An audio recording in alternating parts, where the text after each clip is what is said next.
Connected. Connected. Yes.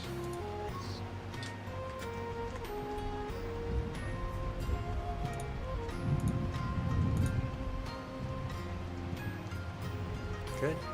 Good.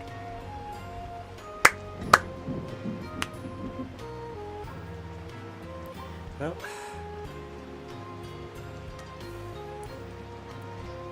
Oh, calm down, lazy. Settings and alerts. Okay, gotcha.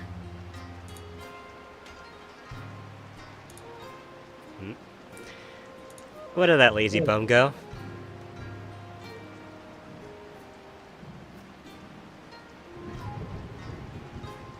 Hello, Feather. Oh, wait, I can't hear you. Is it something? Okay, I hear. How you doing? I hear. I hear. Good, good. I was in my kitchen getting a drink. Gotcha. Where did Lazy Now go? I'm finishing getting the drink, so I'll be right back. Yeah. Where did Lazy go though? He just went to check on someone else. He'll be right back as well. Gotcha. Are we 30 minutes early or 30 minutes late? We're 30 minutes early. Oh, wait. Okay. Depends. Depends if you ask Lazy and me, because Lazy doesn't abide by the daylight savings and whatnot. Yeah, but we weren't sure because we thought it was 6 p.m. PST. He did say PST, and it's 5:30. So according to my time, we're 30 minutes early. Okay. That's what we thought. We Yes. just finished up our video stuff. So Perfect. if this time works for you next week, that's great too. Yeah. Not sure about Mel. I'll be right back. Sure thing. I hate daylight savings.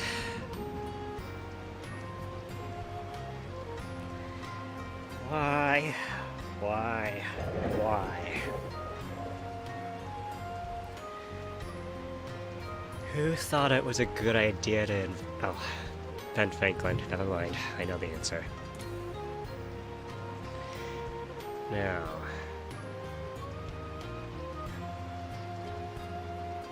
Settings, because I am not hearing people pop up. Not in Discord.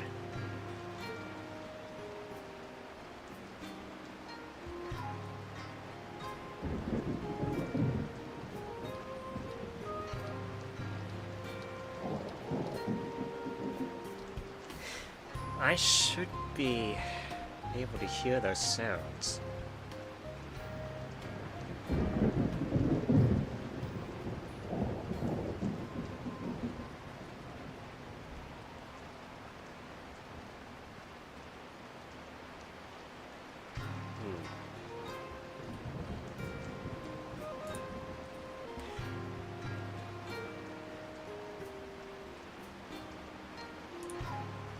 Setting. Oh wait, I just came from here. No.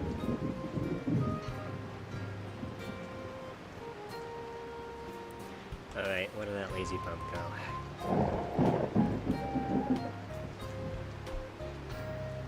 He's not anywhere in the guild Discord. Well, not in the voice channels.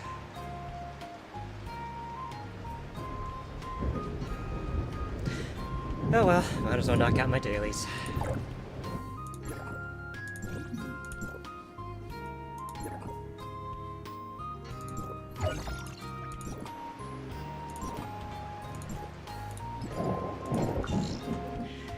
Anything good for interstellars? Okay, there's one. Wait. Wait a damn second.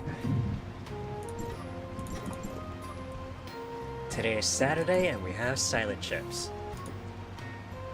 Never mind.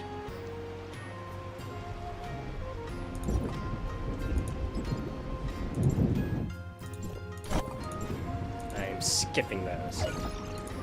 Oh. Crap. I got an old man.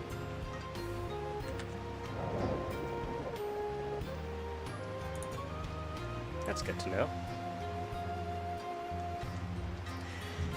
Now...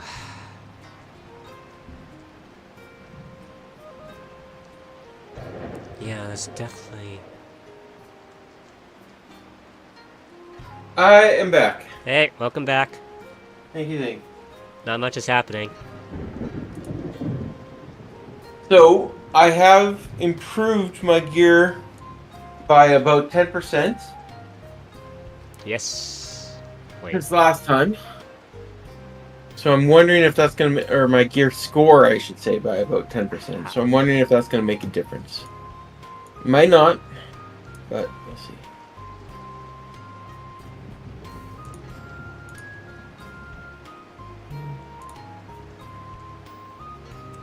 Wait, what? Oh, that's fine. That's BDO, right? No, What? in Tower Fantasy, I've improved my gear score by about 10%. That's something I would have expected to hear in BDO, not Tower. Interesting. How do you measure the 10%? On C, where it says your CS. Yeah.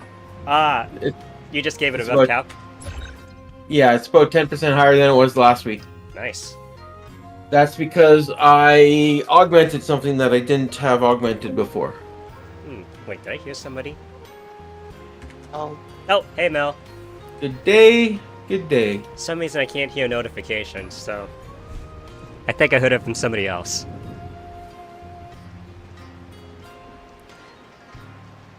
Where is Lazy anyway? He went to talk to Daiso for a quick bit. He should be back here right away. Okay. Yeah. Oops. There we go, there's that. What the? Oh yeah, I got an old man on my island, so feel free to drop by. Oh.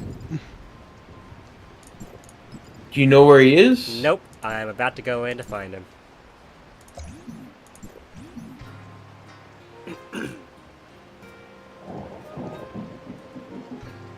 See if I remember how to do this properly.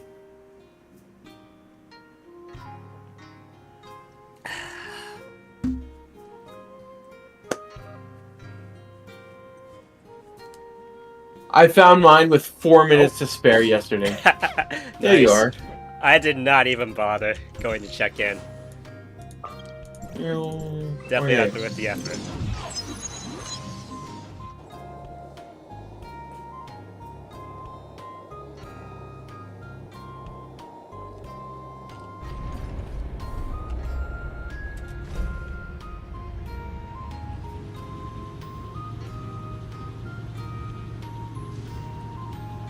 Anybody here? Nope, not here.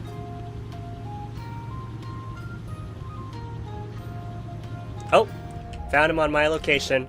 Each side. Already? Yeah. He was right near where I was teleported. Wait. I will be right there. I'm back. Welcome back. Welcome back. Oh, vitality solution. Perfect for today. Was dealing with guild leader shenanigans. I'm glad I'm not a guild leader. Hey, you missed out on bosses. Well, I still gotta get up to level 30 first. That's just a personal goal. Then I gotta get to level 60 at some point. 61. 61 is when bosses start. It's not that hard. I just gotta make the time to start grinding. Everything is sold out. Well, wait. There should... Oh, wait, Feather got it. He forgot. I see. You missed that, Lazy. What'd I miss? The You old missed man? out on Vitality Solution and... Fortress Reactor.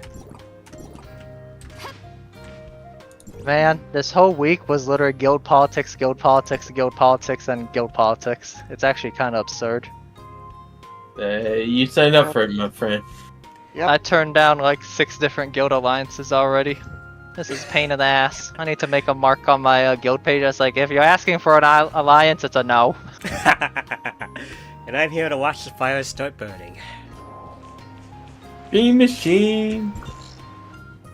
Let me log on to ToF and log off of BDO. I need a break. I need a break from this game.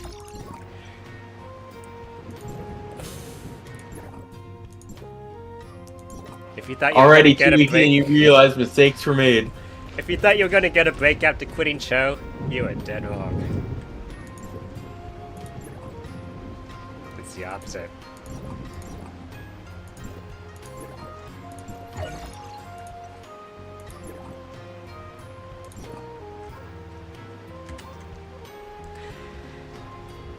Let's see now. Switch to incognito mode in BDO. Yep. Fuck off. You know, Feather, I always thought it was weird that that mode exists, the privacy mode, but that shit actually comes in handy. I don't know how to do it, but yeah, I understand. Anything to keep the fucking idiots away from my Whisper tab. I came back to on AFK this morning. My Whisper tab literally was so full. It was like 2 spam pages worth, and I was like, who are all you idiots? Hi, I'm a 550 gear score player. I saw your recruitment advertisement. Can I join your? I'm over here like, huh? Who? I walk away. I see nothing. I pretend I didn't see anything. Invite only. Gee, There you was- sent out recruitment advertisements? There is So no kind. recruitment advertisement. That's why you have an HR person, Lazy. You're I do so have an kind. HR person. It's called Miko. Well, you told Miko in admin chat to I mean, you never like declined Miko's suggestion to add your name into that advert. So here you are. You're so kind, Lazy. You even accepted a complete newbie like me into the guild. I know, alright? Booting your ass out. Hey!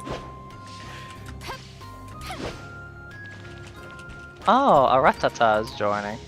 Nice. The poaching continues.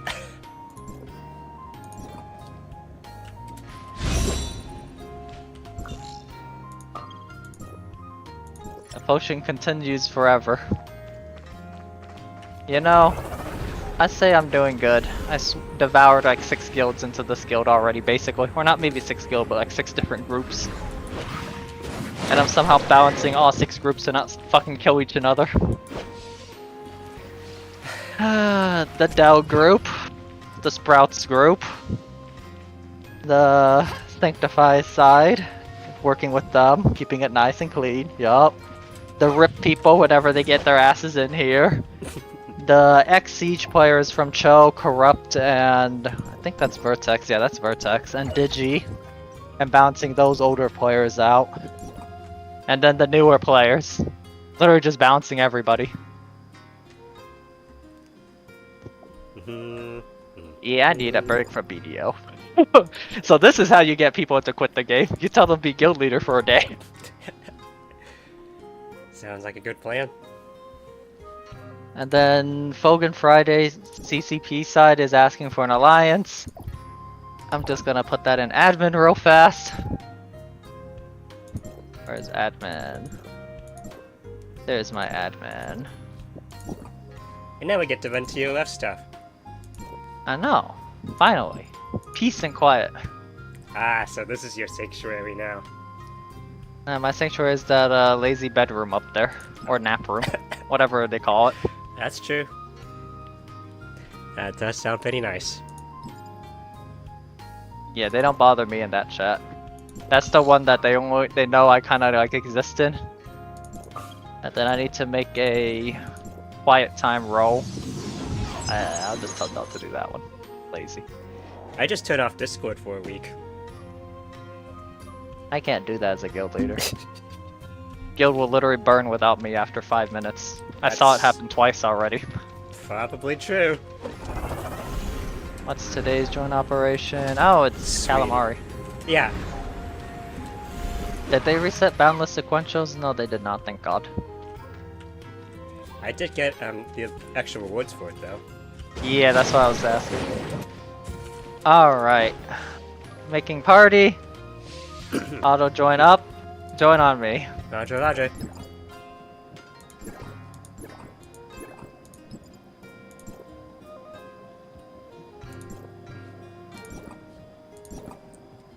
First thing on the list.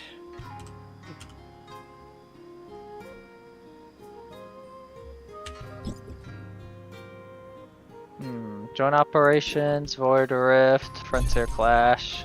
Okay, so join up in that case. Sweetie, I want to run Zeke at the minimum. I'm assuming we're doing bounce join up. Yep. Okay, running Zeke. Let me delete a couple messages and announcements to keep it cleaned out. There we go. Actually, I should run this on the fire build. Yeah.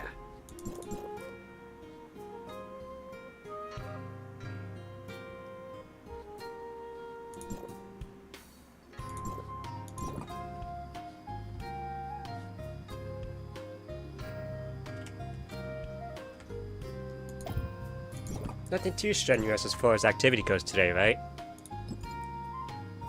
Nothing too serious. And we got Nemesis for raids, so that's nice and easy. Yep. Let me just delete last couple announcements. There we go. Everything should be clean now. There. And then I'll update the timeline after this. We're good. Everyone in? Hell yeah, everyone's in.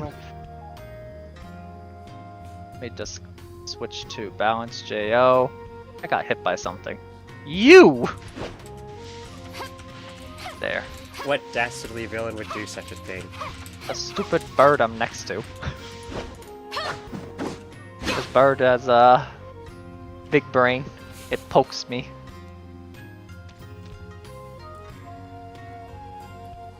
Back, back, back, back, I know. back, back.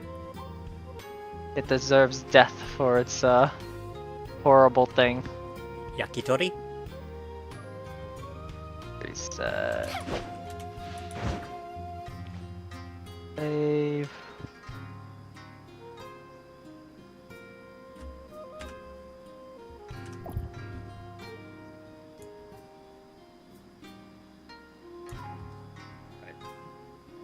Let's see. Alright. This is the setup I wanted to have. So, move the screen here. I need to get used to this.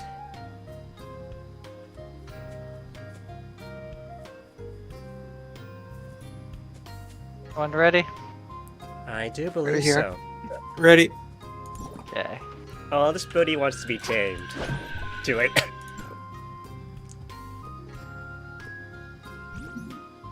Gotta turn down 4 guilds asking for an alliance. I am not here. I am status idle. I am AFK. Yup. Walks away.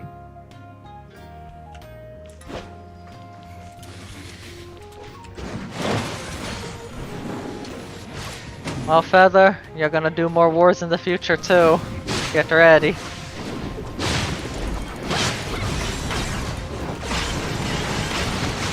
Yes. My goal is to be good enough so that I don't feel bad trying to merc into other guilds to help with wars.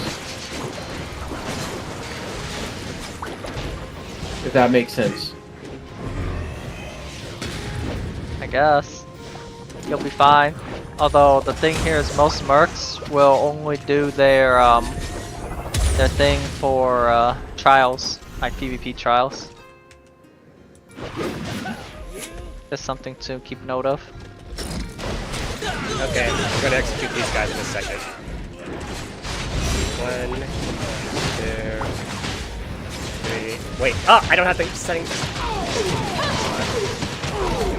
Now, here we go. 1, 2, and 3. Excellent. Nice. Those are the 3 tanky fuckers. Good. I couldn't tell which one I was smacking in the middle of all that. As long as the 3 tanky fuckers die, it's fast. Sorry, what I meant to is I also want to be good enough to pass PvP trials. I'm certain you can pass my guild's PvP trial. I'm not. I'm curious. What's it about? You gotta prove that you're competent in PvP. Yeah, that's gonna be a no for me, Doc. No fade.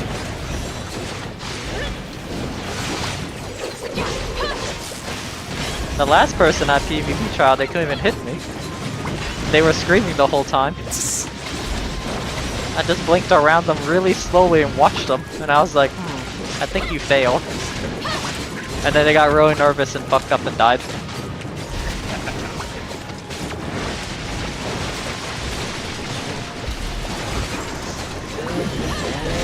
I'm gonna just fucking jailbreak. I got Fuwa. Fine. Fuwa discharge so good at breaking. Discharge. Her discharge and her skill. Definitely a skill. Yeah, I have cooldown reset. Life is good. I can spam that thing. A little bit more. There we go. Execute. I can't be wrong. It was you. My sweetheart. It's interesting being a merc into your guild because that means that I can't do sea monster hunting, so I can't keep the rewards from it. And I can't do guild missions, which is the majority of what I would normally do if, like on a random Saturday evening, you know? I think right now they're doing AOS right now in Guild. The 3-man pre-made AOS for consumables. Ideally, it'll be faster tomorrow for you guys. I can't merc tomorrow because I'm guild lead. Yeah, I know. Guild lead can't merc. We're fucked.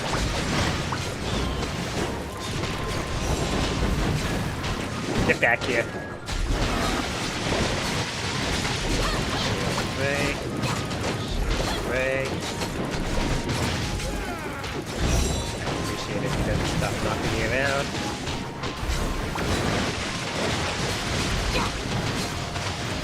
We unga bunga. I execute. Is it execute already? No, it's not. You lied to me. Not even I close. just said that I execute, not that it's time to execute. Hey, You were Gugunga. I execute. I always unga bunga.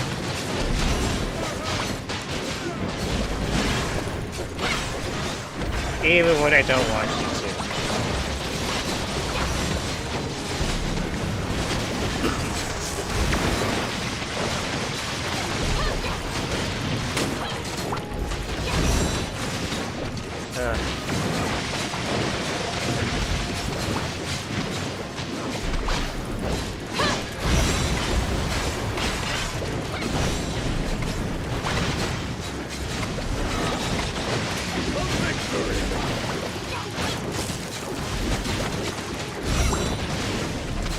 Nope, pretty close.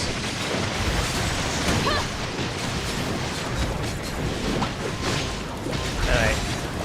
Just about time. There we go. Bunga bunga. Our final. Do I want this?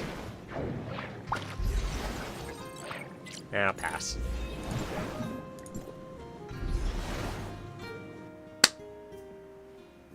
Alright, let me look at the other stuff that we need to do today. Should be simple stuff, right? Void Rifts, Fade.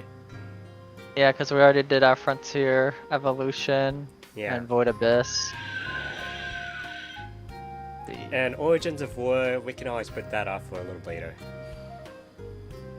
Let's see what the stage is at. Let me see what Origin of War stages is at. Nah, if we go now, we don't just get to 15. No point. Yeah. Alright, we're doing Raid next. Alright, let me put on... Oh my god, I don't even know which outfit to swap to. Looks like I'm going Volt Benediction, huh? Alright then. You Sounds guys good get a to little me. bit of a buff.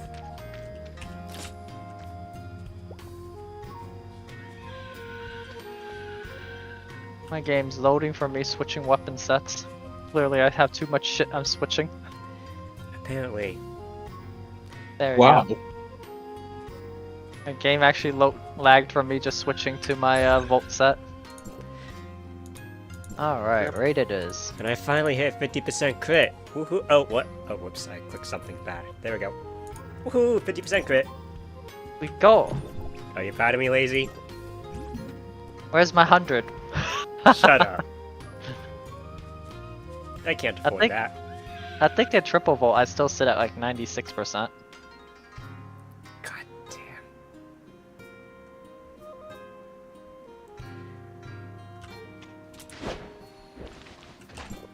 Alright.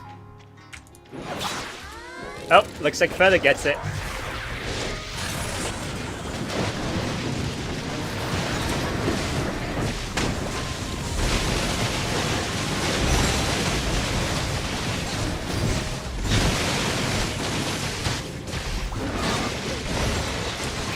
That thing is dead. That's good. Didn't even give me a chance to Holy execute it. damage. Ow. What the hell? I'm stun locked. There we go. Pop. Didn't even give me a chance to execute the first one. Yeah, I dropped my nuclear bomb. Volt DPS is the true burst damage one. Literally nuclear bombs at the start. Yep. You don't say. So much raw damage. And then you drop off after like 30 seconds, but you get the idea. Yep. Let's see. For Frontier Clash? Yep. Resist is physical. Nah, I'm in Volt right now. Everyone ready? Sure enough. Yeah.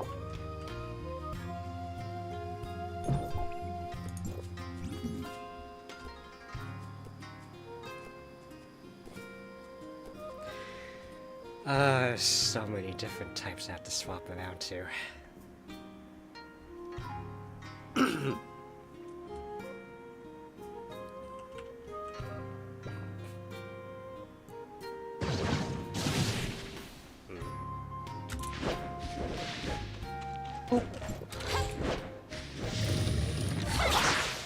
Did I get ya?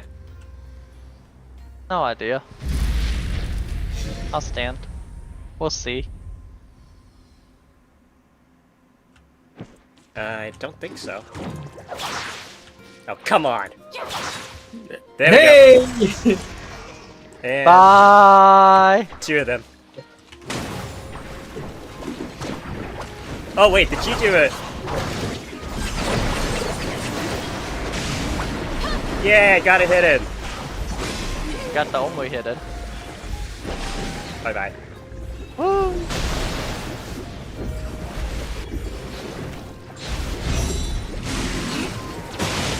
Oh. Second smells, Chug.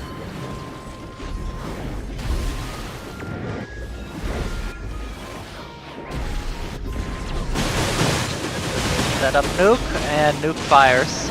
Jeez Louise.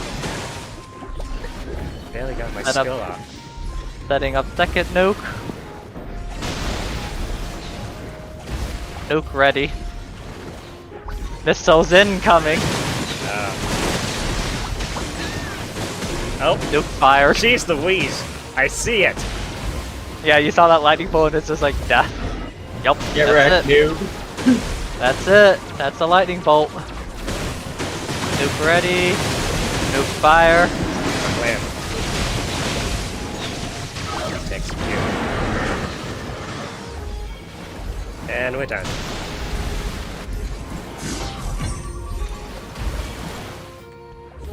I love Volt's burst damage. Kablooey. I said I saw it, but I actually didn't. The only thing I did saw was the spike in damage at top left corner.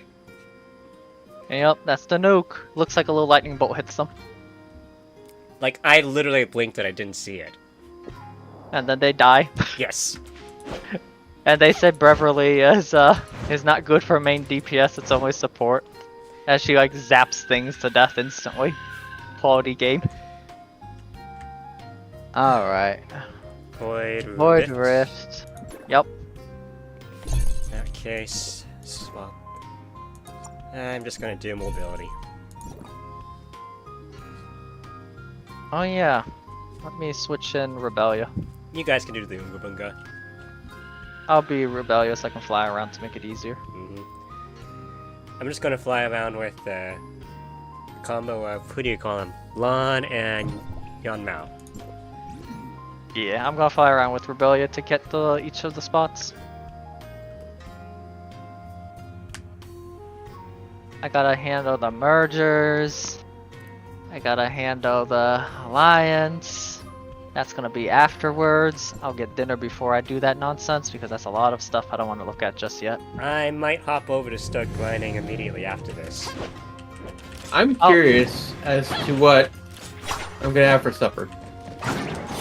That's my decision matrix tonight. And it's a good one.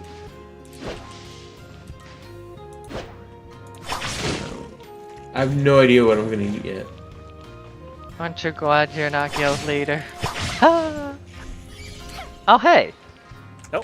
There's the lizard. Alright. See you guys over. What do you mean? We still have to look for buffs. Oh no, what are we gonna Oh, do? you bastard! Oh, it resists his volt? Oh, Goodbye.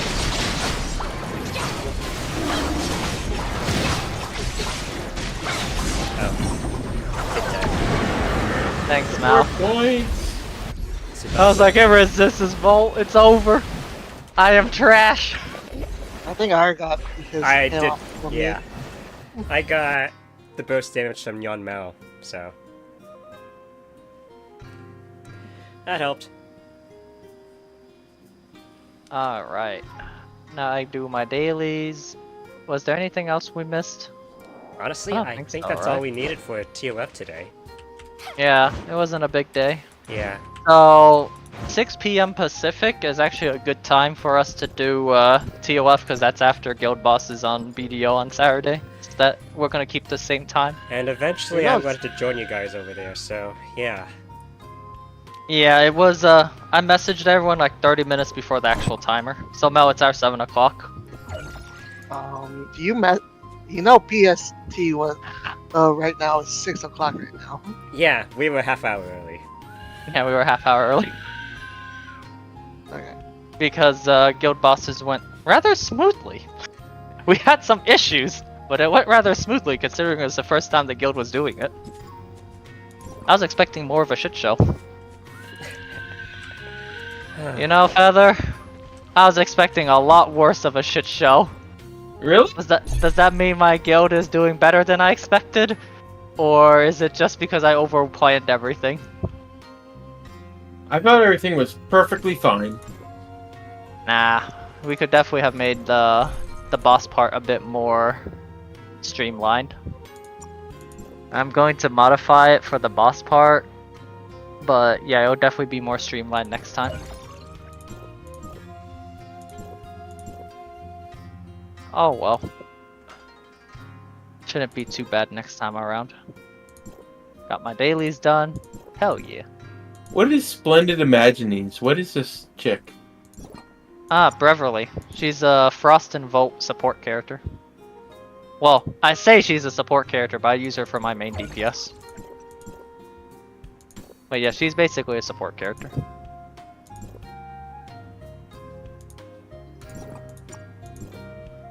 I really like her. No issue is she clashes with certain characters, and it triggers a support resonance or a balance resonance. But otherwise, she's perfectly fine in my eyes. Gotcha. She killed my savings. I know. Oh, that's that, eh? Because she you need killed to my get it. savings too. You can't half-ass it with. You can't half-ass the investment. Not as a Yeah. support. She's one of those characters where it's like A6 or nothing. So Pretty it's like it much. literally kills your savings. What about the matrices? And you have to go for the Matrix too. Yup. What a pain in the ass. Like 3-star or? You Any just have to star. have them baseline. Yeah, you have to have them baseline. That's the issue. Oh, Because it's otherwise, four- you're- 4-piece. 4-star or 2-star? 4-piece, any star. But yeah, I wouldn't recommend pulling her unless you're pulling support. Yeah, That's like the only reason you would pull her. pretty much. Or if you're a Volt. If you're a Volt main, you might look into her. But most Volt mains skipped her. Mm-hmm.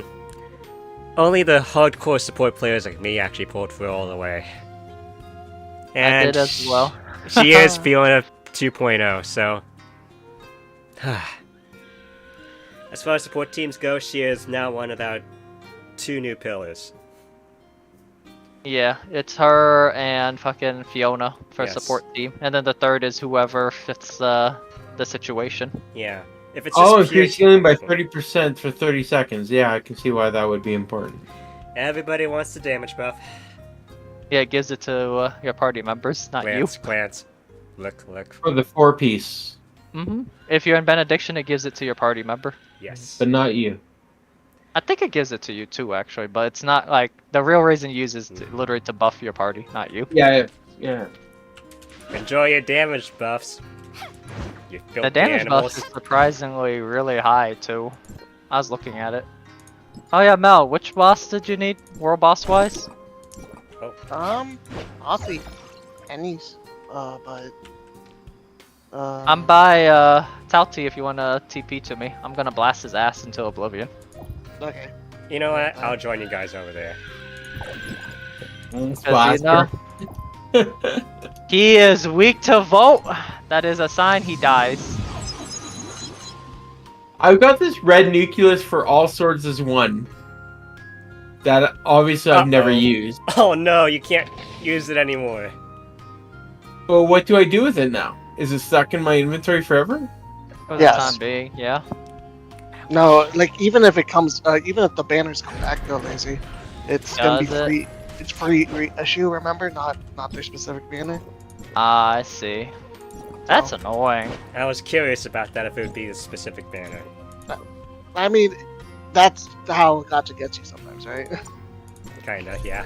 Like I still have extra, like this extra 10 shards from the Caesar vacate kit, and can't get rid Oh, of that shit. I do too.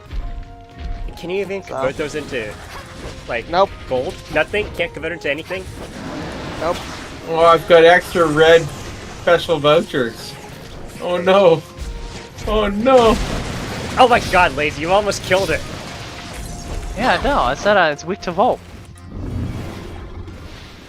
You know what happens to monsters that are weak to Volt? They get slaughtered.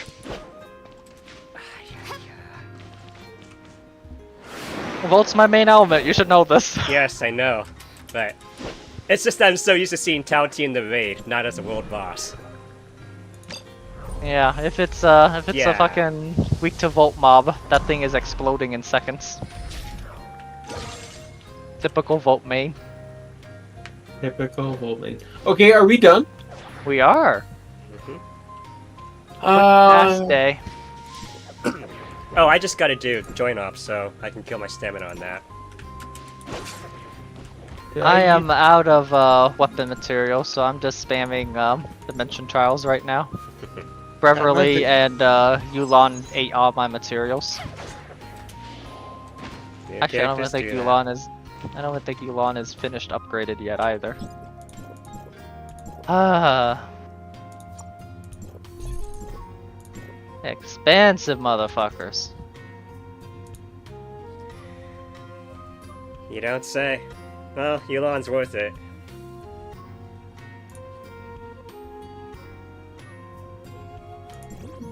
I think the next weapon I was upgrading was Fua's. They show me how much. So I use her for balance, join off, and I then I wanted need to 10 upgrade. mil XP. Now I need to upgrade either Lyra or Zero next. I guess Zero, right? Oh well, I don't know how much you have Lyra at. Lyra's 200, Zero's 200. It's the next upgrade to the, Well, I'm the talk- level 21. I'm talking about stars. They're both 6. No. Let's see. 6-star Lyra was. It's defensive, shielding, Mhm, and then 6-star Zero is like iframe and damage buff. it's true, but Lyra is typically going to get more use. Okay. So that would, as a support, I would definitely be going for Lyra first.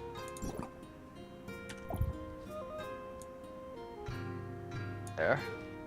I'll be able to boost Lyra this week up to level 21 skill. Then after that is 0, and then I'll be done with upgrades for a bit. And then I stockpile for the next Volt character.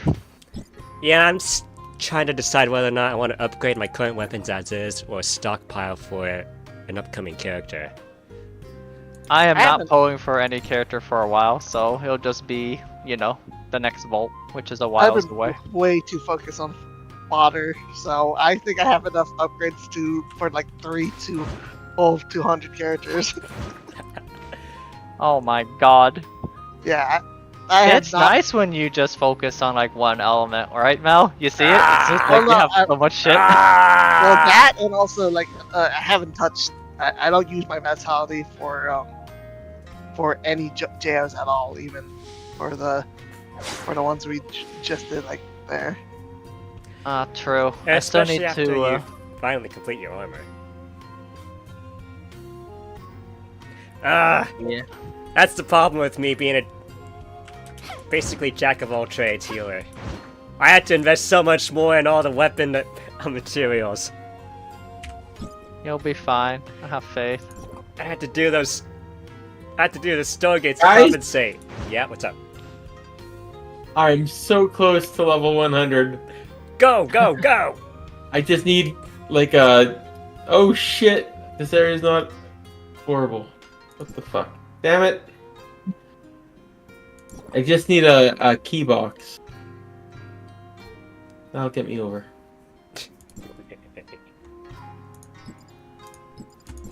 Let's go to Confounding Abyss level 1. There's always.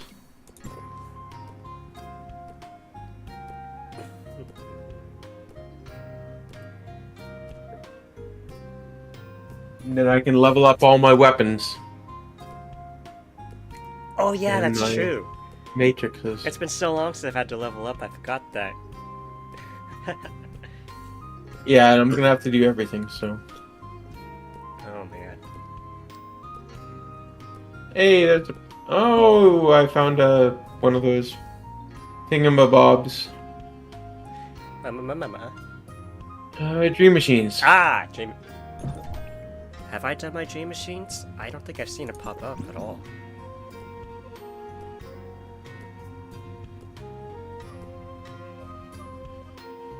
Huh. Oh well, I probably don't need the rewards.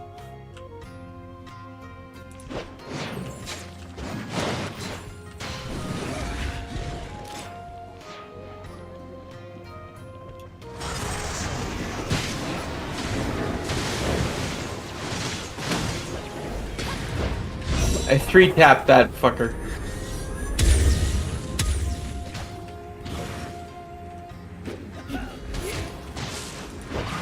Whee! I feel so strong and jump still. I wonder why. I exist and my damage is high. Oh! Yo, Ara. Yeah? What's up? Joltville Volt Attack. I have 88k. Are Volt you Attack. What the I hell? feel so strong here. 88! I think Just the for- highest I go is 60? If I dupe or something? I don't know. 60? Definitely 50, but oh god. That's disgusting. Yeah, just for existing here, I just have so much raw Volt Attack. Please keep it like this. Okay, Please level keep it like 100. this. Congrats! Easy. Triple digits. Yeah, R, look. It's all just damage. Look at what? Yep. Can't be wrong. TN? Yeah. Discord message. Oh! Yeah, I'm at a bit of a join off. I can't. Just raw damage and vote still. And then I leave Joltville and I feel weak. And it's like, ah, fuck, I am weak and helpless. Please buff me. Please. As if.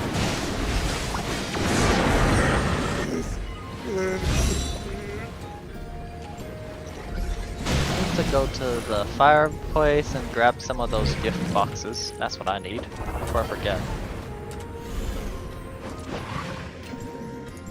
I've been so bad with those this week, lately, this month. Are there free gift boxes in the fireplace? Not free. You have to go and collect the energy. But yes, technically free if you grind. If that's free.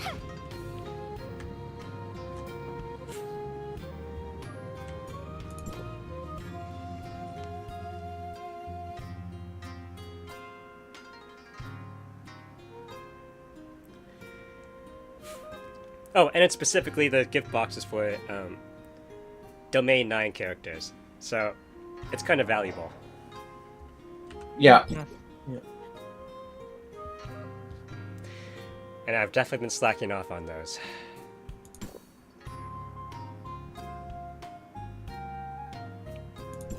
You know, butterflies are haunting me in like literally every game right now. It's kind of scary. You got the little flute weapon that literally has butterflies and shit. And Megu, right? And then in BDO we got Wusa, which is all butterflies. Wusa. And then freaking in Genshin back then we had Hu Tao, which were butterflies. Everything is butterflies. Well, it's not like you played it, but Yamaraja. I played it. Not as much as me. Yeah, you mained it. I played it. You know my main already. Yes. Actually, most people don't know my main. No, it's not the trash can. I made that as a meme. That was the character I saw you on the most. Yeah, but that character was the meme character. That was the one we made. You know why it's called trash, right? Because you get that free Kokobo's outfit that looks like a little fucking vendor machine. You did have that. Yeah, that's the outfit I wore, and I was like, you know what? It'll be hilarious if we made the worst class in the game wear this outfit, call it trash, and then literally have skills that are oriented around trash, such as the scrap metal dust and everything. Did you have Aisha? That is not my main, sir. Did you have Aisha, or was that somebody else? That was PK. PK, he was the Aisha. That was PK and Leo. PK's main is Seraph, CBS. Code Seraph. Mm-hmm. Oh man, I actually have to go and look to the character list just to refresh my memory. My main is Rena. That's my main, Rena. Night Watcher. I was trying to figure out if it was Wind Sneaker or Night Watcher. It had to be one of the two of them. Surprisingly, Grand Archer was the one I always used for PvE, and then I carried people on the Grand Archer, and then I asked to be carried on my Wind Sneaker, then I asked to be carried on my Night Watcher. You had the birdie clear out the map for you. That's how you did it. Yup, Phoenix Strike. Yup, Phoenix Strike. Yup, Phoenix Strike. Yup. And then on my Wind Sneaker, I'm like, guys, I helped clear one run. Carry me for this run on my Wind Sneaker.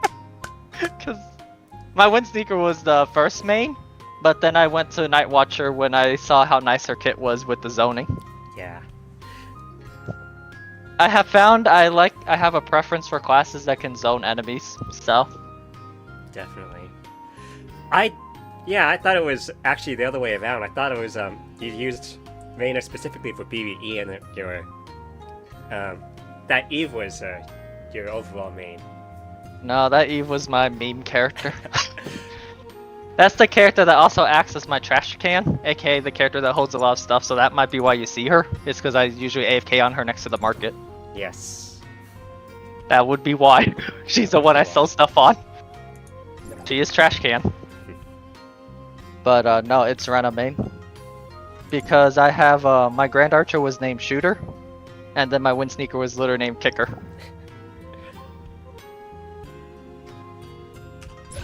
Unfortunately, I didn't get a good name for my Night Watcher, other than Violent Twigs. But I'd say that's fair, because I throw a lot of those stupid little twigs everywhere. They were fun. They were. I like the knockdown resets with them. They also stacked up a whole lot of elements. Yep. Throws one. I remember jump, press A, see someone step on the twig. Ding ding ding ding ding ding. I'm like, damn. You had a miserable time. Yeah, you're crippled for life. In particular, it was the bleed from the spiky one. That's true. The Brer trap. That thing fucked over a lot of people. Yep. That was fun. And it was also painful. Hey, wind with that one, because every time it ticks, it's a wind tick. And the bleed, and the crit, and you're just like, why does this thing hurt so much? That thing was nearly instant death as soon as you stepped on it. You know, I was running it with light at one point, because the bleed bypasses the petrify anyway. So I just ran it with light 3 and just stick it on people, it procs the petrify, then I stick more of them on you and just watch you bleed out as a statue. I remember that too. And sometimes you can get the knockdown resets with that as well. Yep. And the best part here is light wasn't very resisted either. It was very laid low type of an element. No one cared for it. Nobody would ever resist for light. Just fucking turn them to a statue when they stepped on a twig, stick like 3 spiky thorns on them and run away. Throw a delay fire on them for good measure so if they chase you. And it's like, presses delay fire, sees them stagger from it. Yay, free catch, here, have another thorn. Oh hey, you turned to a statue, have another thorn. Runs away. Puts another delay fire. Yep, stack 5 delay fire. Is your Wusa your new Night Watcher? Wusa has some zoning with the storm clouds. It's nothing like Tamers in terms of crowd control, but Wusa also comes with extreme high damage. She is a mage. Those things hurt. Yeah. Yeah.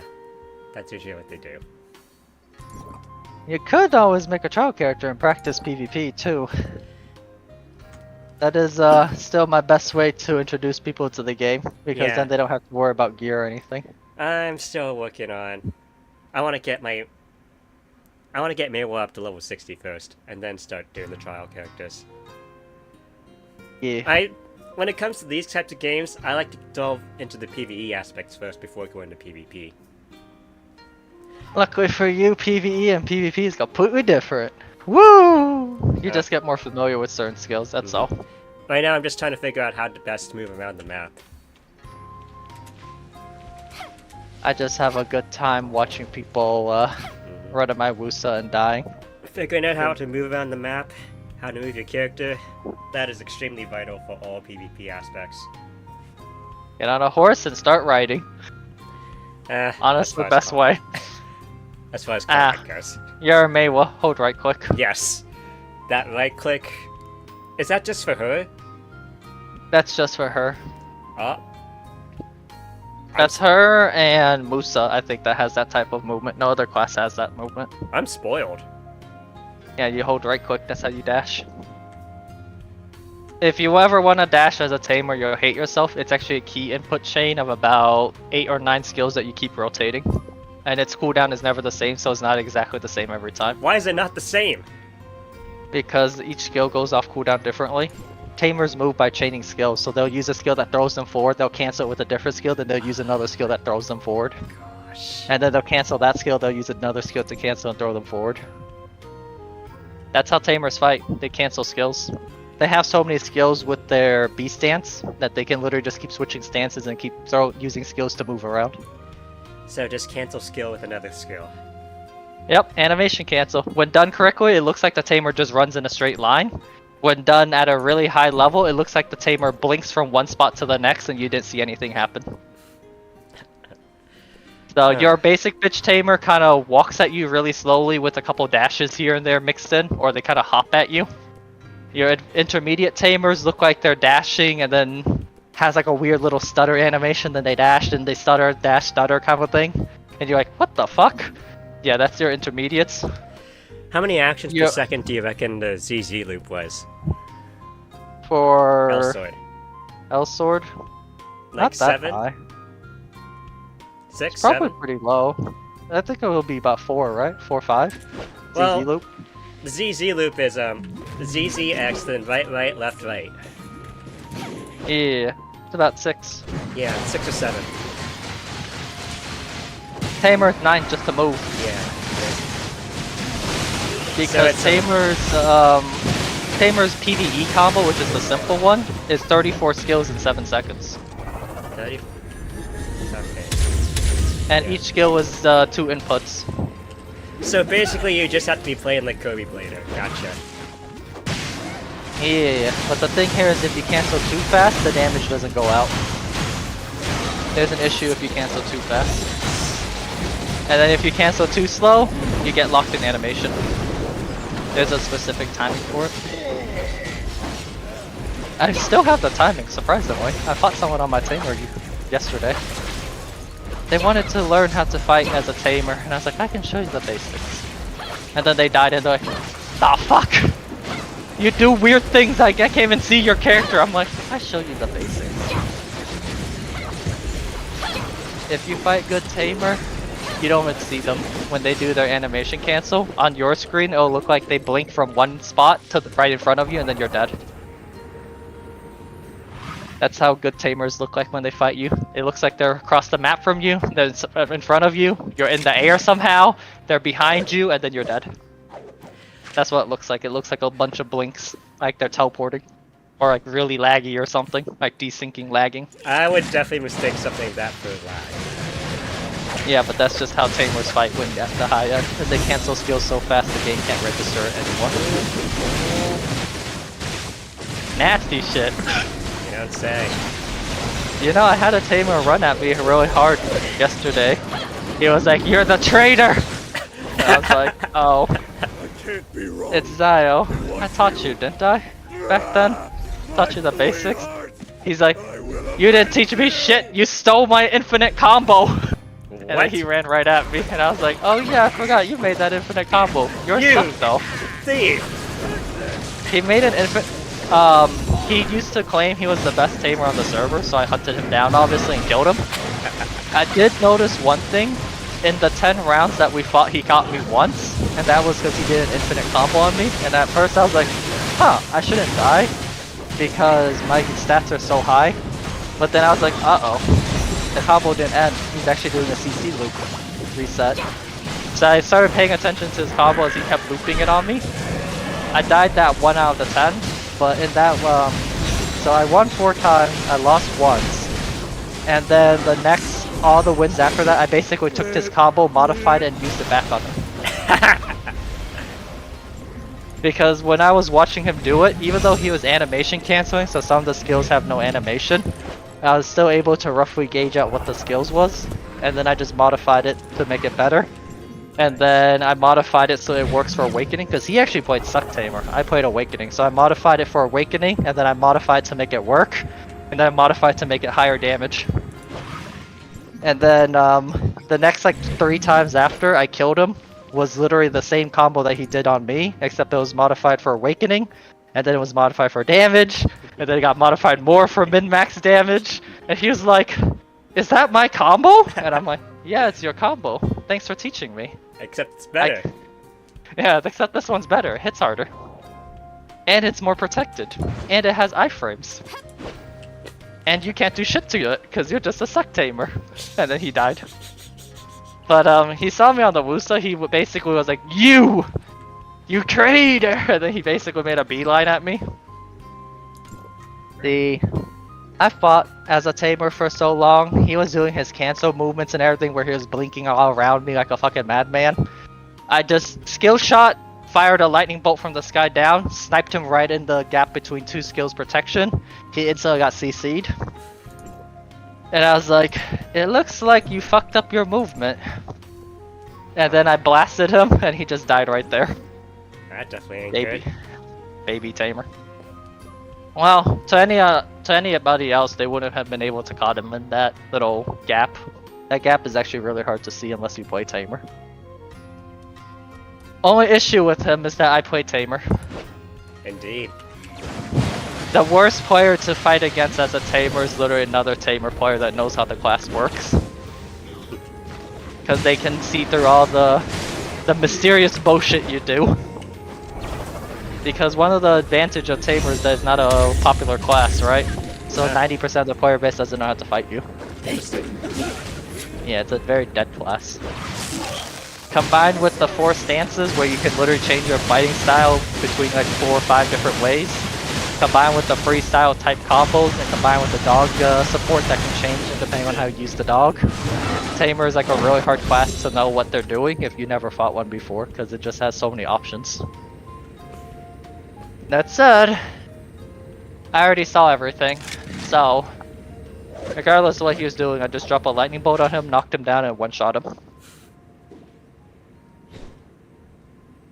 Only one tamer listened to my advice on building tanky set. Every other tamer builds glass cannon, so I just one-shot them whenever I see them. Only one tamer truly understood what I was trying to teach.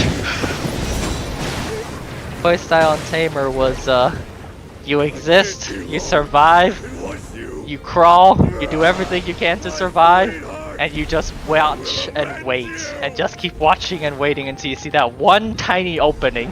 And the moment you see that opening, you grab it, you force the opening, and then you one combo with a perfect combo. That was the playstyle I taught. As long as you live and wait, you have a chance of winning to turn the tide around. That was the thing, right? As long as you live, you can turn the tide. As long as you get that one opening, you win. Yes. It doesn't matter what your HP is. As long as that one opening is there, you'll win. 100 L combos.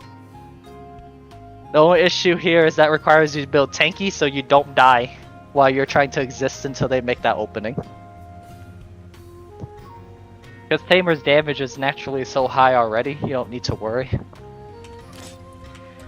But that brings only one tamer followed my teachings. Every other tamer likes to run glass cannon, so every attack they do basically nukes somebody. But then they also die. Having a proper defense is a living hell for your opponents. See, but here's the logic. If you kill them first before they even see you coming, does it matter? Because a Master Tamer, right? If you Master Tamer properly, it literally looks like you teleport at them, one-shot them, move on. It is an assassin class. Duelist assassin, but still falls under the category of assassin. Yep. Yeah, that Tamer, he tried real hard for me. And I was just like, he's coming towards me. That's kind of the general. That's kind of the general idea of why I want to put some evasion in my future Meiwa. To take off some of that damage Yes. that might be coming towards you. Exactly. If you can survive for a few extra hits, that's a few extra opportunities to kill them. Yup. Good logic as Meiwa. Just know it doesn't work on my Wusa, but good logic as Meiwa against everyone else. Does she have high accuracy? For my Wusa, I have learned how to min-max item build to the perfection level. It doesn't matter if you're evasion or DR, you will all die the exact same. The thing here is I'm tanky enough to where if you try to kill me, you have to full commit a combo on me. If you can kill me in like a few hits, that also requires you to be glass cannon, which means I kill you in a few hits. So it's either if you kill me in a few hits, you have to be glass cannon, in which case I also kill you in a few hits, so you force it to be a 1v1 on who gets hit first. And I have AoE in range, with AoE zoning clouds, so it might not be in your favor. Where if you are running more hybrid, like let's say you're evasion Meiwa, you might not be able to one combo me, which means I can keep healing myself, and then I can also shoot you back and ship damage back at you. So neither of us are gonna die, it becomes a skill fight. Damn. Who makes more mistakes, and in skill fights I usually win. So it's like I force you have the damage, but you have to drop your defense to get that damage, so it's a who gets hit first, aka reaction speed and skill shot. Who gets the first hit wins. Or we force into a long drawn out skill fight where it's like I land CC, you've messed up your CC, I dash behind you, I land next CC, I force you back, I break your block, stuff like the slow bird. Sounds like something I would go for. So it's like, yeah, I actually like the slow burn because you get to see how well someone knows their class in a slow burn.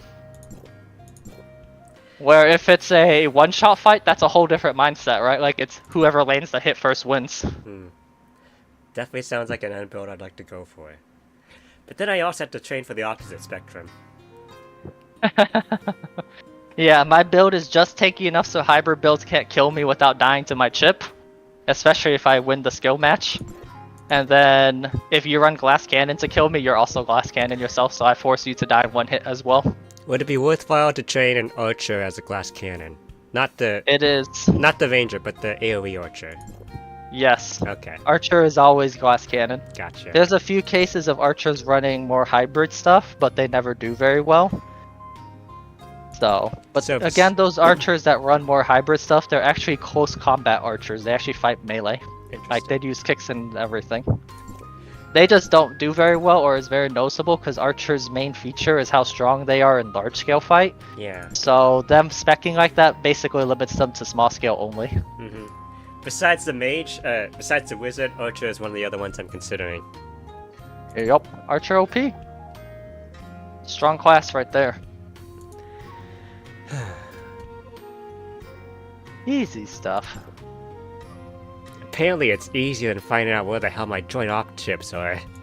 God, I'm literally spending 2 minutes shifting through my pages trying to figure out what it was in all of this mess. I just feel bad for players that see me on my Wusa and go, "Ha! You play a slow cripple class," and then they run at me, and I'm like, "You are already dead, you know that?" And then the 2 thunderstorm strikes them and they die instantly. They're like, "What the fuck is that damage?" And I was like, "Thunderstorm." My damage is high enough if I run my glass cannon build where the thunderstorm from the Wusa one-shot you. So it's like, I don't care what you are, if you're in my AoE zones, you die. So nasty damage. I did have to kill one of my old guildies. Fun! That's the kind of chaos I want to see. Yeah, one of the Cho players, he saw me at a place called Blood Wolves. He was like, "What the fuck are you doing here?" And I was like, half AFK, watching anime, listening to music, talking to idiots about guild politics. And he's like, "Well, sounds like you need to be put out of your misery." And then he flagged up and attacked me. And I just danced around him, and we were just having a good time. And then some shit ranger came into the fight, ran at him, say, "Fucking Cho player, die!" And I was like, holy, that aggro. So I backed up.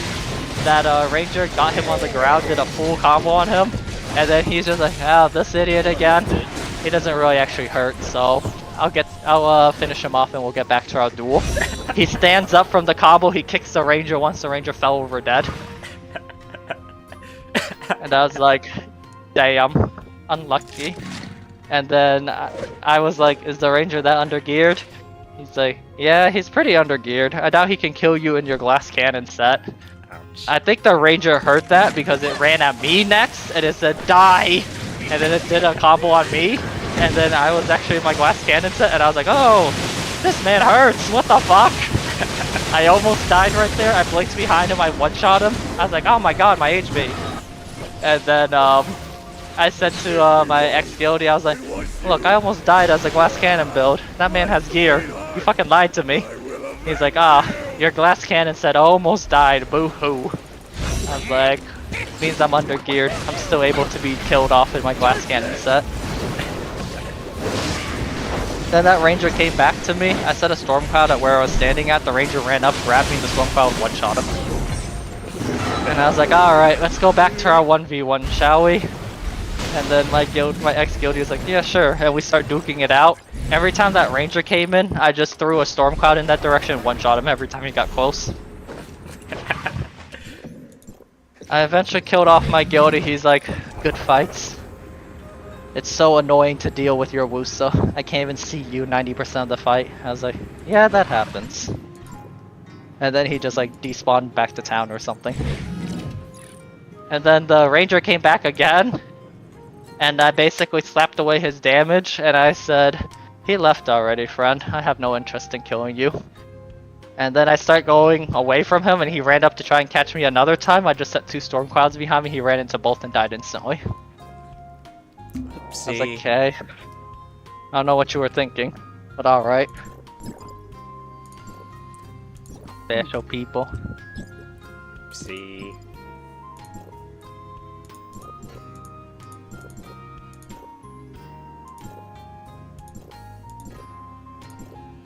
So, I was having a good time just zapping everybody.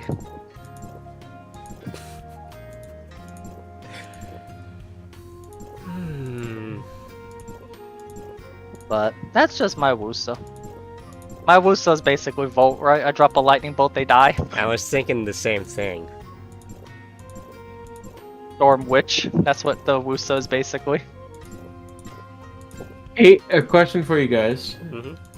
ToF, Flame Attack, 43,000. Is that good? I think so, yeah. Wait, are you had Joltville, Flameville, Ignisville? No. Yeah, that's pretty good. Okay. Okay. Easy. Let's see. Time for supper. What should I go eat? I don't know. Make some pasta. Chicken I pasta? don't have any. I don't have any food in my house. I'm gonna have to leave. Oh. In that case, grab anything you like. Alright? Yeah, but I'm not really particularly. I don't know what I want right now. I got a craving for sushi. I always have a craving for sushi. Yeah, that wouldn't be bad. I would not mind. Good stuff. 60k Volt Attack and Joltville, Lazy. God damn. You have 80? What the hell? Yeah. 87, sir. At Frostbolt, I think I have like 52k. Or 53. That doesn't I, sound right. That sounds like a straight up lie, Mel. Mel's like, I can't math right. I do things. Mel's like, I do things. That sounds like a lie. Hey, that is 87k in Joltville with my 94% crit as I can point out right there. How do you have 97% crit? I'm a Volt main. Okay, never mind. That's good. It's like 90, it's actually like 74%, but then because of Fenrir's crit passive thing, I get an extra 18 on top of it. Yeah. Fender. So like, ends up sitting at like 92 to 94%, roughly, in that range. Really high though. Yep. Okay, peace guys, take care. Alright, Laters. later. You know, he didn't do bad for his first war in BDO. Because Feather is technically one of the guilds in my alliance. Although his guild did die. But they didn't do bad for one of their more early wars. My alliance is now 8 guilds strong. How many is Cho? Just them. No one likes Cho, yeah. Huh. I don't care if they're the #1 guild, no one likes Cho right now. That's not the reason why you quit, is it? No. I quit because they didn't listen to my words of wisdom, and now they're on a lose streak. Cho is on lose streak number 11 right now. When we were on lose streak number 3, I told them the mistake in their comp change. When we hit lose streak number 7, I said, fuck it, I'm leaving. Since I left, they did another 4 wars. They lost all 4 wars. Sounds like they've fallen from grace. They're still strong enough as a guild that you can't 1v1 them. But you can definitely manage Cho now, because they don't have their special teams or anything like that anymore. What a monkey guild. Sounds like they've fallen from grace. Give me about, I want to say, maybe 6 months, and we might be able to participate in the bigger fights and sieges against Cho. Oh boy. As it is right now, our top end can hold our own against Cho, but they're at a back foot disadvantage. The only one that can go toe to toe with Cho is literally me in the guild right now. And one person doesn't make an army. One person does not make an army, but what I like to do for the big wars is I do this. Champion for the node, 1v1 duel me. Send out your best duelist, if not your guild is labeled as a fucking coward. Cowards, all of you, for not dueling me in a 1v1 champion. I'd pull So- that strat. I basically, cause like, you know, if it's my guild versus their guild, right, it'll probably be a loss.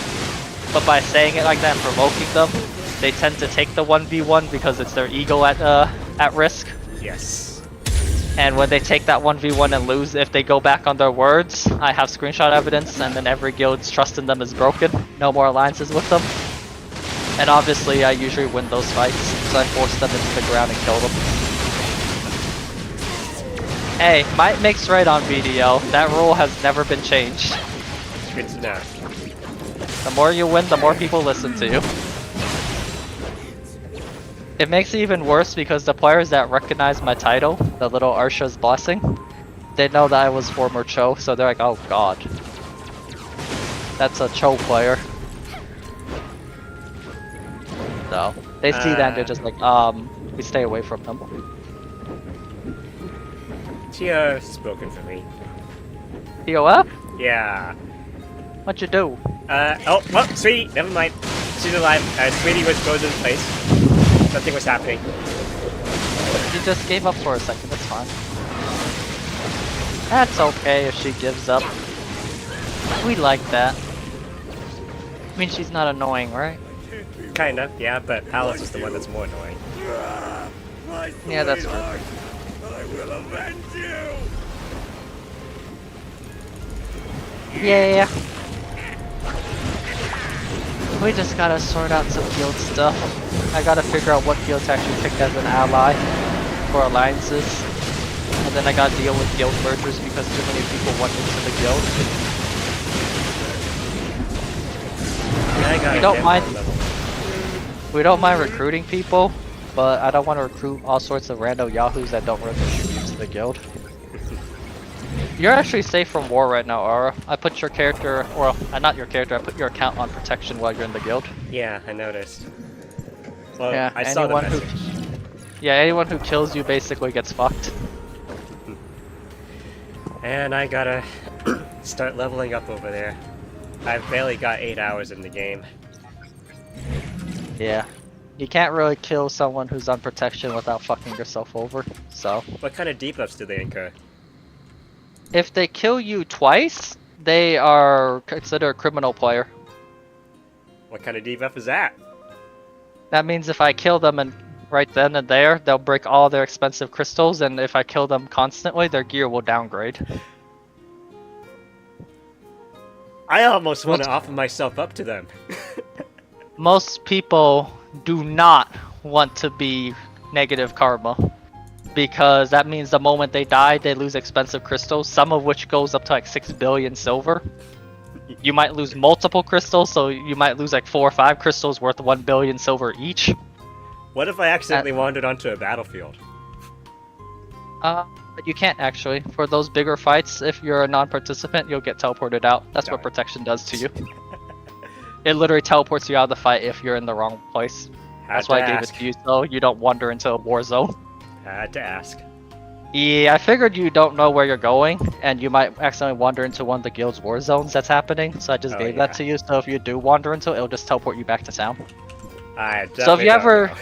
Yeah, so if you ever wonder why like your game keeps bugging you out and teleporting you back to the closest town, that's why. You're walking into a war zone. Gotcha. That means don't go there until the war ends, which is about 1 hour.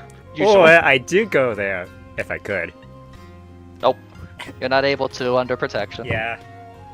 It basically exempts you from war. At the same time, you also cannot help in the war. So like if, let's say you're really strong and you want to fight and help, you can't because you're under protection. Yep. Designed to protect like weaker members in your guild. I am just so tempted now to find a way to get people to kill me and incur the karma. No, some people will actually go after you still and kill you because they're not afraid of the debuff. Like I don't care for the karma debuff. People have debated me to try and force my karma to go low, and like, haha, you're red karma. Bet you run now, and I was like, no, and then I just killed him again. I'm like, why the fuck would I run when you have 0 chance of killing me in the first place?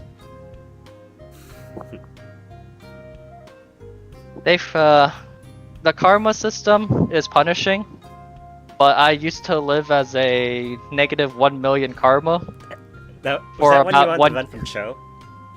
That was before Cho. That was before I was quote unquote mellowed out. That was when I was a criminal status player for a year straight. They made platoons of people to chase me down and kill me, and then I lured them to the ruins and killed them in the ruins. That's the kind of Negative, chaos. That's the kind of negative chaos 1 I wanna million see. karma. I want to see Yeah. that kind of chaos. That was a long time ago. That was back when I joined a baby guild in BDO, my very first guild. And then my very first guild was actually a pretty strong warring guild too. But then our high-end members that did war ended up merging into a stronger guild and left us weaker members behind. And then the enemies of that guild realized that all the strong boys left, so they start bullying and hunting us. And After a certain time frame, my guildies were all dying off, getting hunted into extinction. And from that time point was when I actually learned how to PvP. It's not to kill player, it's literally to keep myself not dead because they keep running at me. I remember like in the first week of the game, I was literally fighting a 1v3 and holding my own against all 1v3. a good defense is a living hell. What are you talking about? I was killing them. I was like, die, bitch, die! Even better. But the issue with it was that they ended up having so many that the guild ended up disbanding. Yeah. And then once I was during that BDO, it was like if you were guildless, you have no rights as a player. Ooh. So people obviously saw me guildless and they just rush at me and attack me. So I would kill them. And every time I killed them, I lose karma because they were in a guild and I was not. Well, that's messed up. Yeah, guildless players have no rights in BDO. Yipes. And then I just kept killing, and then I was also a new player too, so I didn't really know the norm. So when I walk into places where there's like people, I didn't really understand like, hey, there's a common courtesy and etiquette to like waiting your turn or dueling for a spot. Nope, I just flagged up and killed them because that's what everyone did to me. I just assumed that was the norm for a long time, and I just like killed everybody in my way. I think there was only two types of players I never killed. The ones that were questing and exploring. Usually you can tell who they are because they like usually pause and kind of like sit there for a second before moving again. That's usually because they're looking stuff up. Mm-hmm. I usually don't bother them or kill them. And then I also don't bother killing the life skillers because back then life skillers basically focus purely on life skilling. They don't actually fight. And you can tell that they don't fight because they go around monsters. They don't ever like run through the monsters, they go around them. So like I never bother killing those players. If they're PvE players, I kill them because they're gonna kill my monsters and take my loot. And then obviously if they're PvP players, I also kill them. After like a year of mass killing everyone like that was when I actually joined a warring guild. I applied to join a warring guild. And then they were like, Sorry, your gear's a bit too low. I'm like, trial by combat, 1v1. Send all your duelists. I don't care. Send your whole fucking guild one after another. I'll duel all of you and win. We'll see if you're worth me joining. And then you told them no afterwards. I actually ended up joining their guild, but I did kill off their whole guild. And then later on, we clashed with the #1 guild during the time, Man Up. Man Up was in control of entire regions, kind of like how Cho was right now. And they were very overbearing. They're like, do you have permissions to grind here? Etc, stuff like that. I remember at one point they're like, do you have permission to grind here? I was like, yeah, ask Jesse J in the Gatekeeper Discord, will ya? And then he's like, one moment. And then I typed in my party chat, we're assassinating him, we're killing that field boss, and then we're switching servers to kill the next field boss. Fuck this guy. We killed that guy. He sounded the alarm in the Gatekeeper Discord that we were not part of the group. We don't have permission. And then they started hunting us, and I just started killing them one after another. The guild I was in was like, lazy. You can't just fucking kill off the big guilds like this. Why not? Sorry, but we're gonna have to kick you from the guild. We don't want to deal with getting killed off by the big guild. I was like, alright, I'll kill you guys too after. They ended up kicking me, and that's when I went on my -1 million karma rampage, because I just started killing everybody again. You feel like going negative karma? I already went negative karma a couple times since I left show. Ironically, it was to kill off our own allied guilds, as they were acting the fool. They were like, oh, you guys are a new guild in Alliance, this is how we do. I'm like, shut your ass up, and I just killed them. And I said, I am the one giving orders here. You are listening to me. Any other people dissatisfied, I will kill you in open world. And they're like, oh. Oh shit, he just killed that guild leader. I was like, yeah. Who else is disagreeing here? So now they listen to me. Hence why I have an alliance of 8 guilds, so I just killed them. Sounds They like I'm disagree, missing I just out. killed them. Yeah, they disagreed, I killed them. Our guildies, they see glimpses of it, because they're like, why is there so many big changes happening throughout the guild so quickly? And I'm like, oh, this happened yesterday night, or this happened early in the morning. And they're just like, what the fuck? How'd you get involved in like 6 guilds? And I was like, I don't know. So, our guildies are rather surprised at the amount of chaos I'm already causing. At least in the T1 scene.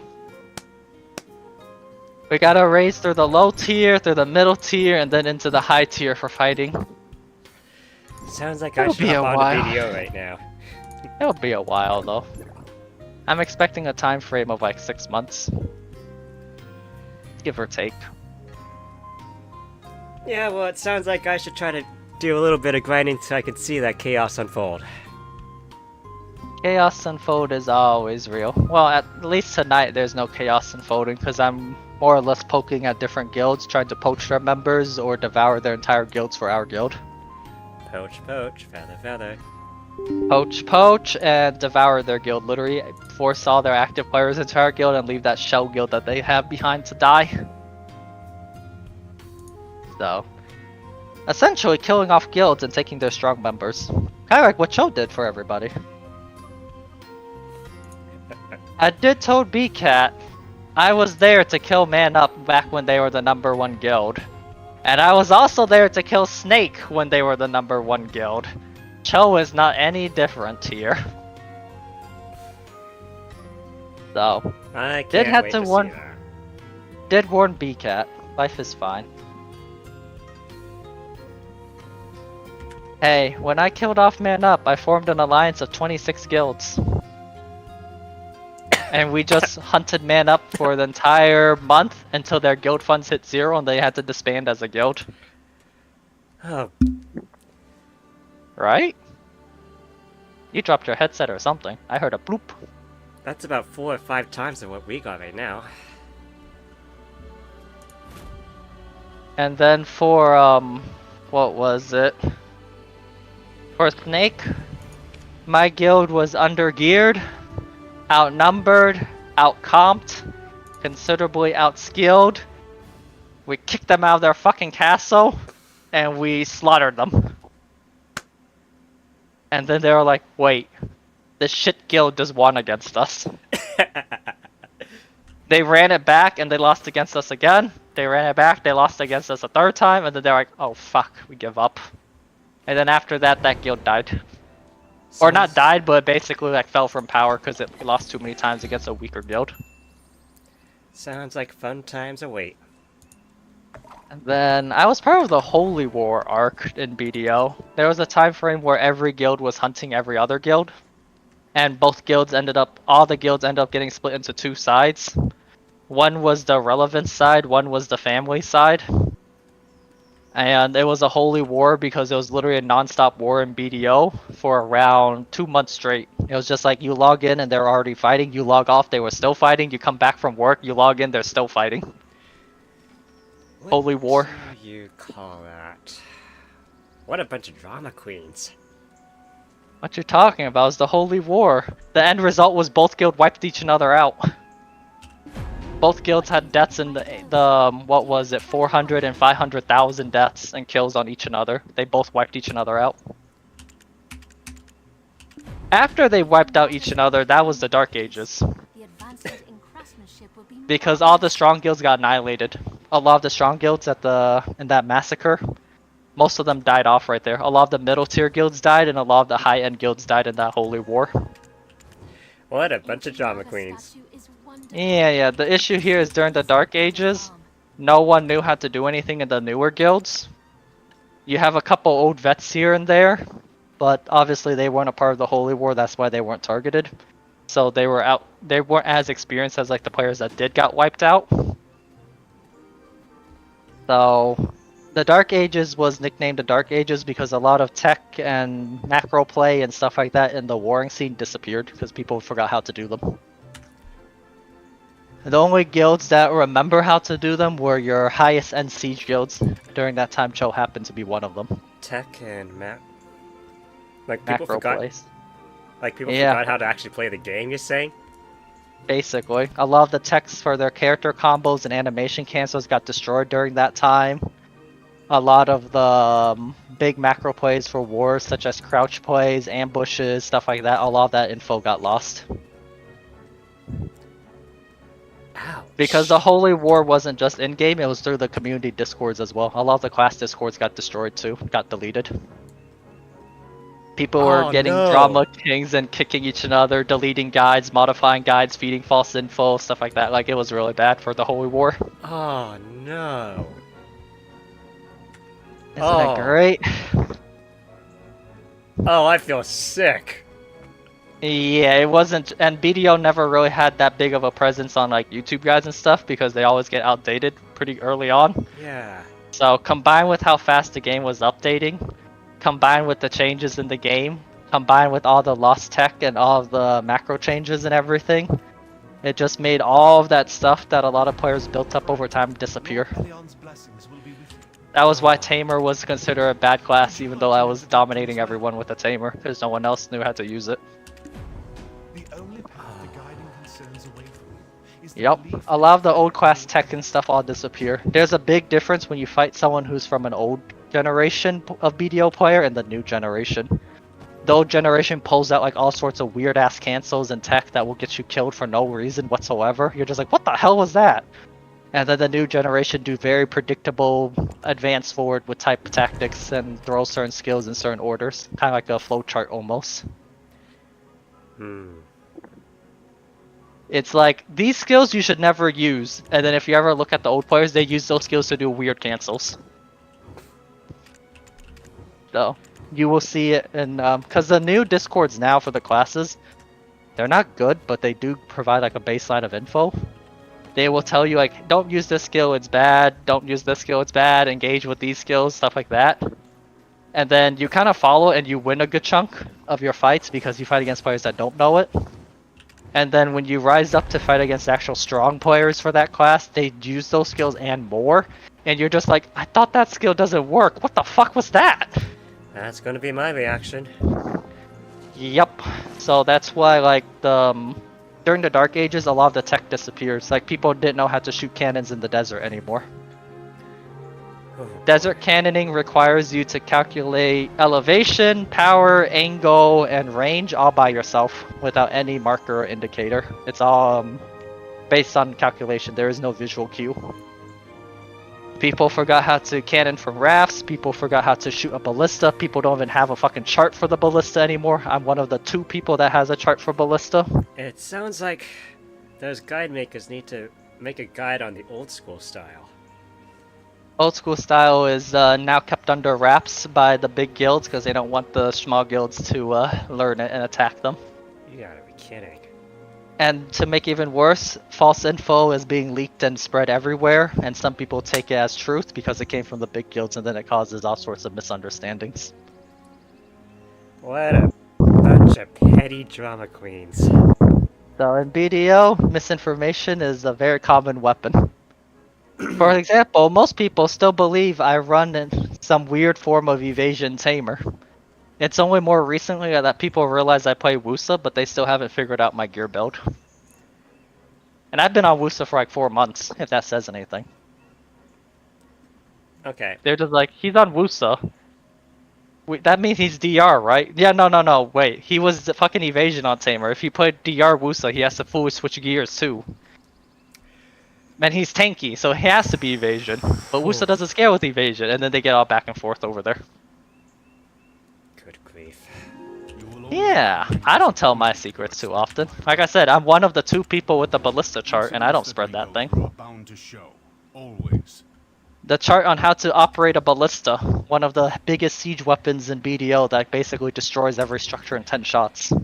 Sounds like you're going to be careful with me and have me sign some sort of non-disclosure agreement or something. You'll find. Nothing you can find will be, you know, anything special. I keep the good stuff under wraps nicely. You sure? Because I do have a history. You can be streaming in the Discord during a war, and you'll still not leak anything. Okie dokie. Well, Because, I'm talking about my own content. Because, I guess. I still don't think it will cause too much. It'll be pretty empty-ish. If I find something, I should probably consult you and have you make me sign a non-disclosure disagreement or something. Probably. We do have Digi already gunning for us because they realize I made a guild. That guild hates me.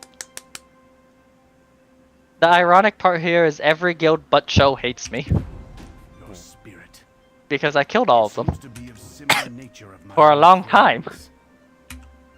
Even before I joined Cho, I was killing them. So... we don't really have allies among the strong guilds, huh? You don't say. No allies, friend. We gotta do it from scratch. Gotta form another 28-man alliance guild over there and fucking tear down the top guilds again. It took 26 guilds the last time I had to do this. It'll probably take 28 guilds this time around because Cho's a bit stronger than Man Up. Good to know. Cho had too much time. They sat on all the strongest players for too long.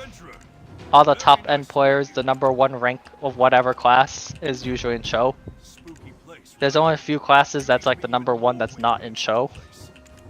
The potions that my wife sells look better. As it is now, I am simply a plebeian Wusa, so I don't even be considered a member. Yup. This is a big advantage to me. Because people's like, you're just a random Wusa. Yes! One shots. I am indeed a random Wusa. And then they go like, wait, I got one-shotted by you. Hold on. Our misinfo tactics. We like to keep a low profile for the time being. We are weak Yes. baby players. That is just so wrong with me. Yeah, we are weak baby players. Usually when it comes to those things, my goal is the opposite. I try to dispel all the misinformation. It irritates me so much. Oh, you can teach your class, Meiwa. Not many people play Meiwa. Are you So if you learn how to play Meiwa really well, you can teach people and you'll get a big follower. What the hell? People don't play her? There's only like 3 Meiwa players. Akari, who has ego drama right now, and he's basically discredited by a lot of people. And no one wants to even deal with him because of the ego drama. The second one is the angry Meiwa. That guy sucks and all he does is yell really loudly. He's really fun for content because he's really bad. But he does have interesting content whenever he streams. The third Meiwa is Nayashi, considered to be one of the top Meiwas on the server. Yeah, until he fights like the actual good players and then he gets bodied hard. That sounds like that's going to be my status for a very long while. Nayashi is really good at like the basic stuff. But when you take in the top end players, it's like he just falls, like whatever. Because I remember in one of the wars, I was a mercenary for another guild as a diplomat from Cho.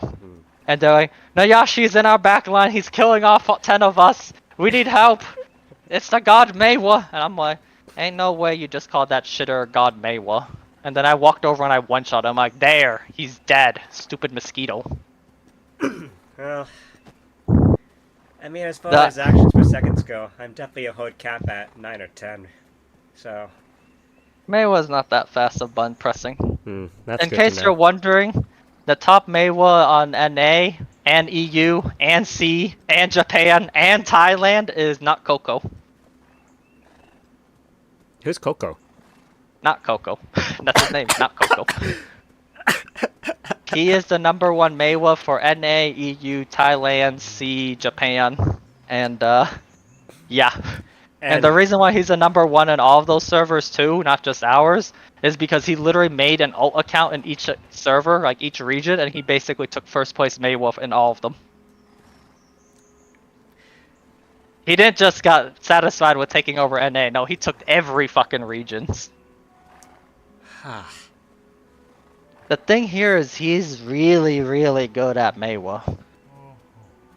The funniest part, back when he was a newer player, people, he asked to and requested to join people's guild, and people declined him and said, "You're just a shit Maywa." Oopsie. Or it's like, "Your class is dog shit, Roto Musa."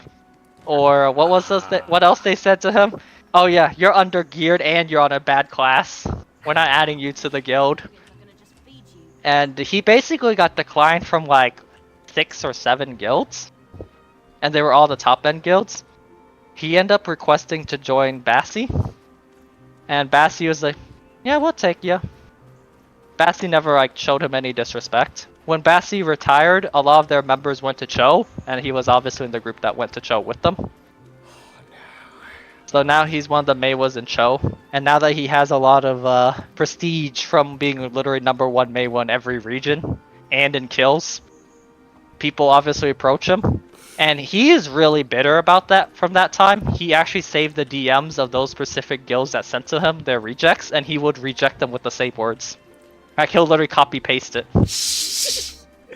Call him a bitch. Yeah. The second Maywa is Henry. Henry has taken #1 Maywa for 1v1 on the equalized gear and unequalized gear. Wow.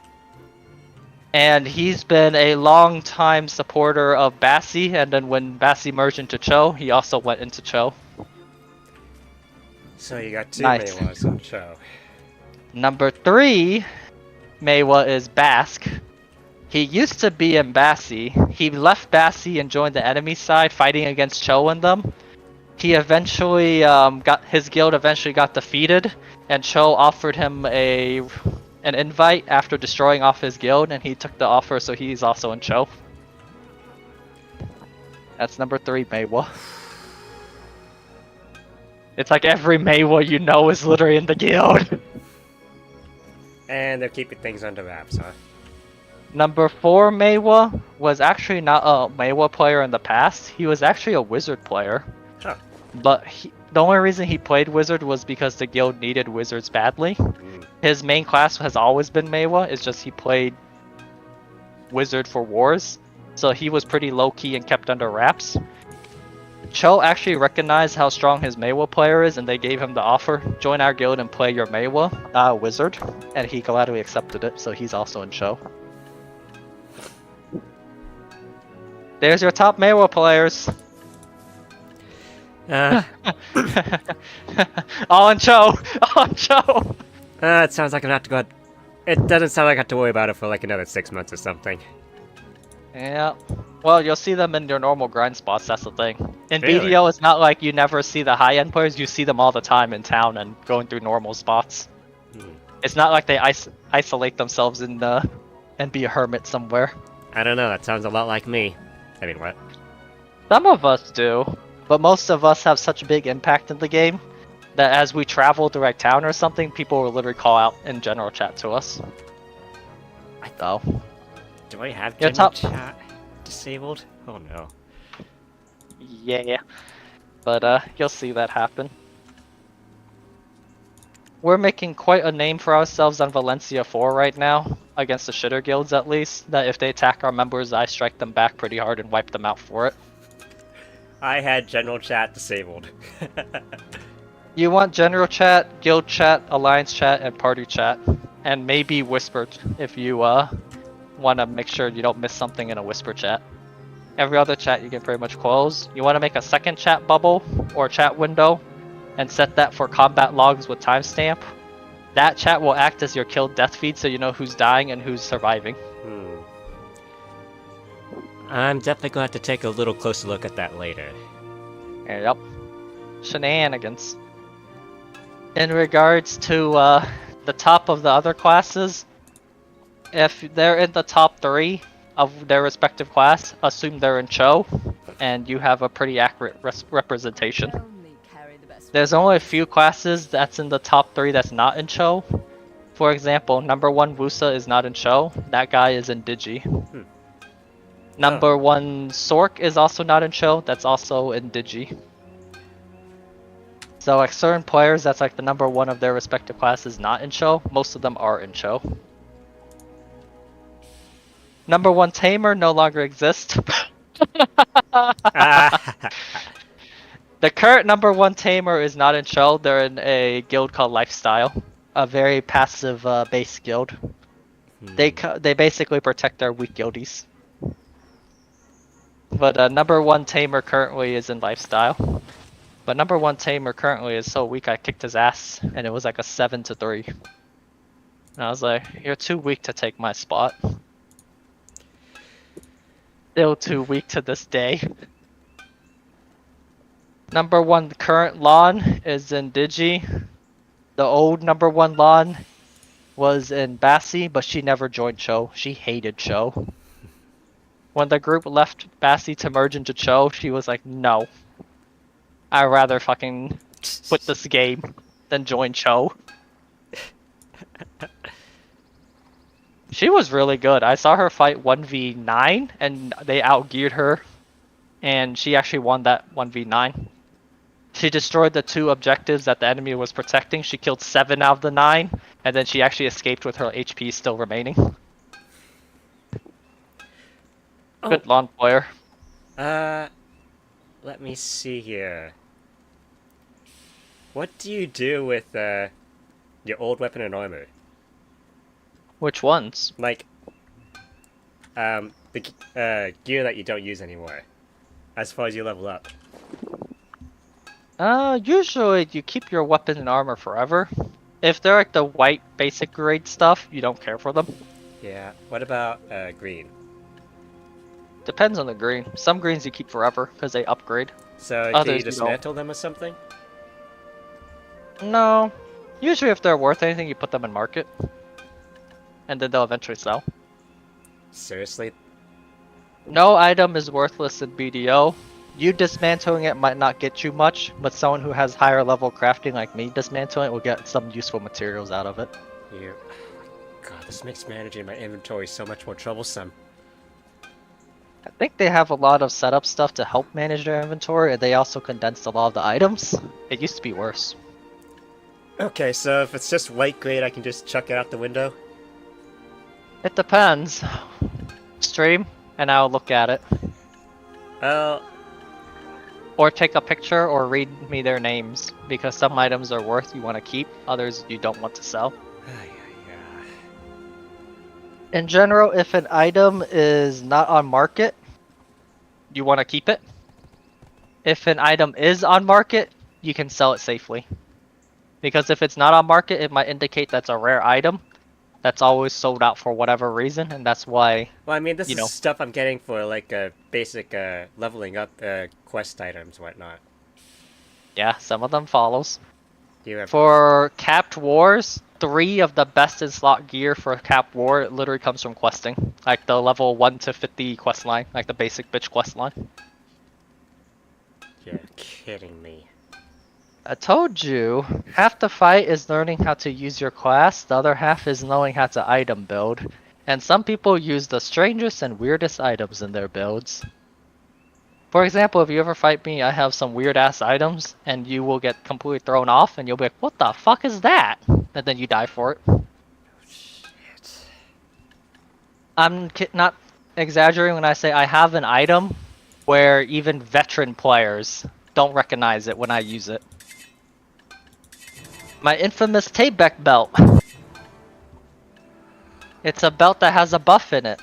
At once every 10 minutes I can activate that buff, and it gives me a large spike in stats for offensive, defensive, and accuracy. It basically makes me a god for about 1 minute. I become really tanky and I hit really hard. Most players don't recognize it because you have to be clearing the top end ranking of the PvE content to even get it.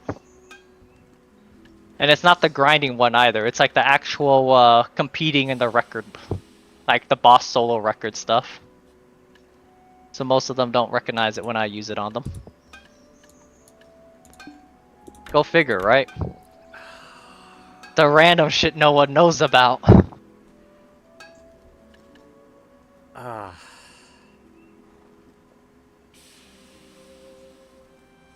Yeah, you gotta have a rough time in BDO at the start. That's how it is. You're on protection though, so I don't expect you to have trouble. As long as you just play through it. My trouble right now is figuring out what to do with all these inventory items now that I'm not going to dismantle them. Oh boy. Item management. You. Half of BDO is knowing how to item management. We did do our guild bosses today. Everyone in the guild got 1 bill. Some got 2 bill, etc. What do I do with silver and gold bars? You talk to a storage NPC and convert them to raw silver. Thought so. Didn't know if there's You're any fine. benefit for just keeping them or whatnot. There is actually benefits, but it doesn't apply to you right now, so don't worry. What kind of benefits are they? Some NPCs only make deals with gold bars, so unless you carry gold bars with you, they don't actually interact with you. But you can also just convert your silver into those gold bars, right? You can convert it back and forth, so like I said, Yeah. it's so not a big deal for you. Yeah. Unless you're targeting those NPCs specifically right now and you need those gold bars in your inventory to even talk to them, it doesn't affect you. Nah, not really. Yeah, that's the only time it'll affect you. Until then, you don't care for it. Alright, I'm See? converting. Money. Yeah, I feel like I should have taken you to the guild boss, because even Feather logged on to and joined my guild briefly as a mercenary to do it. My guild poops out money more than Cho poops out money, if that makes any sense. Cho's guild is like bankrupt compared to my guild. Ouch. You forget, I control the market in BDL. I forget. I monopolize the market. Our guild is fairly wealthy. We pay all members 2 bill every week if they attend the guild bosses. Isn't that nice? It is. What do you do with the gift letters of repayment? The gift letters of repayment? Yeah. You can type in someone's name and they'll get like a random little goodie. Okay. I recommend you save that for someone that helps you out so you become friends with them. You'll want some friends even outside of the guild. Okay. Yup. I was just about to go and type in lazy fan. You can? I'll just warn you now. For me, those items are basically worthless. Yes. So if you do want to send it, you might want to send it to someone else that actually can make use of it. I will hold on to them. Yeah, like for a newer player, it might help them a lot. For me, it's literally vendor trash. So it's like, I don't care for it. There's not much in the guild or in the game that would affect me, like regardless of what happens. It's like, oh, whatever. Most players are thinking in the mills. The high-end players are thinking in like the billions. I'm sitting here thinking in the 200 billions, so not much affects me. The wealth is real in this one. I made 60 bill today. You know that, right? Yes, I do now. 60 bill, to give you an idea for the high-end players, in Cho, your highest end players there, when they grind really hard and sweaty, they make around 1 to 2 bill an hour. So average it out to 1.5 bill an hour. That's grinding an hour for 1.5 bill. I'm over here, I made 60 bill. For existing. I didn't grind, I just watched anime. I just existed. Because you control the market? Sort of.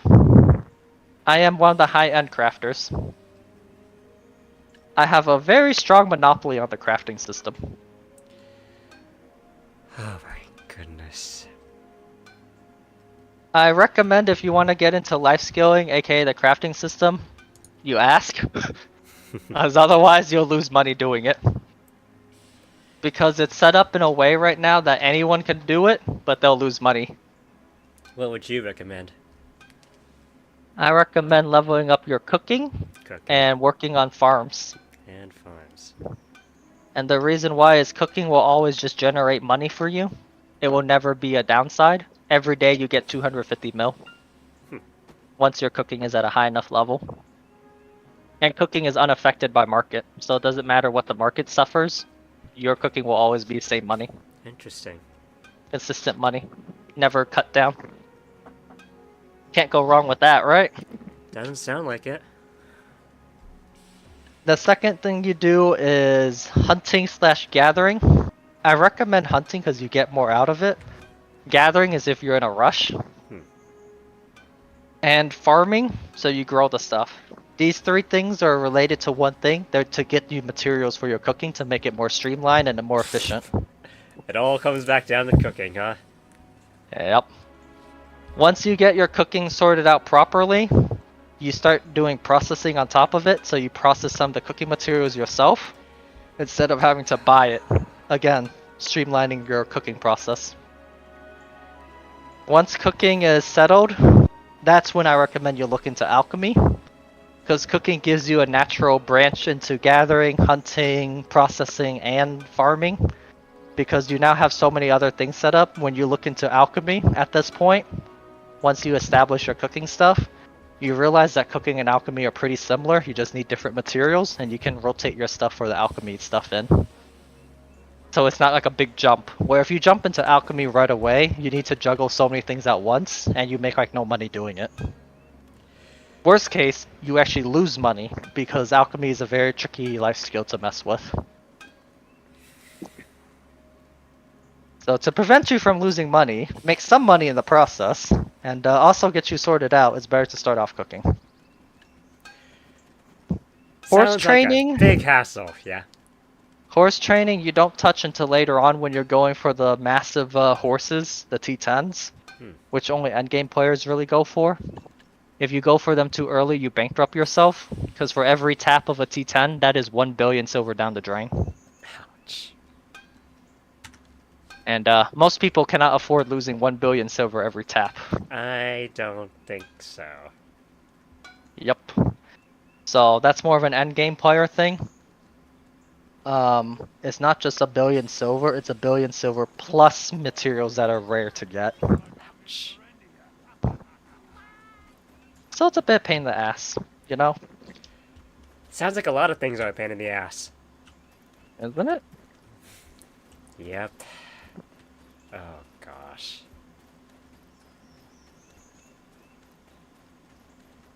This is why I say it is in best interest to start off cooking, because you really can't go wrong with the cooking. Yes.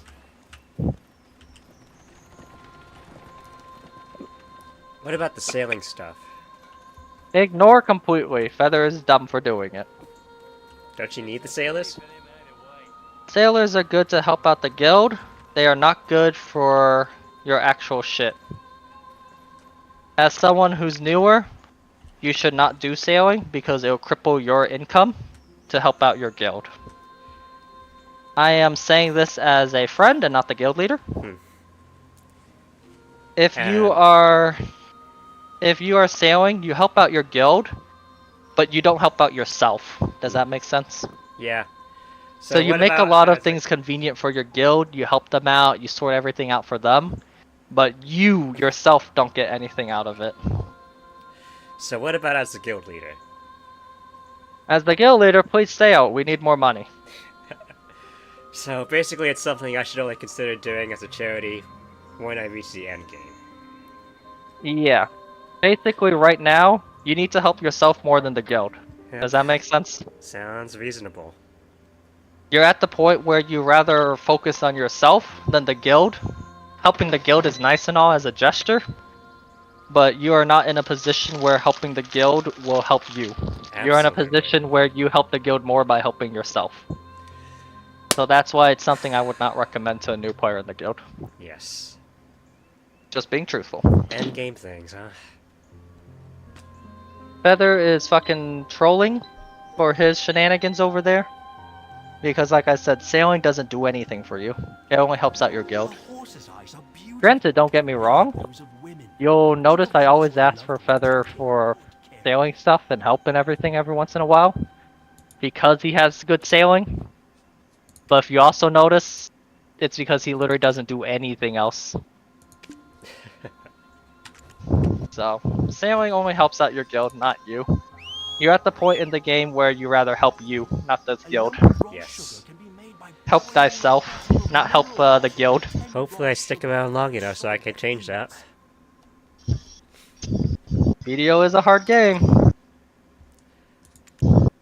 Sounds more like a pain in the ass. There is a lot of systems and stuff to delve through as well.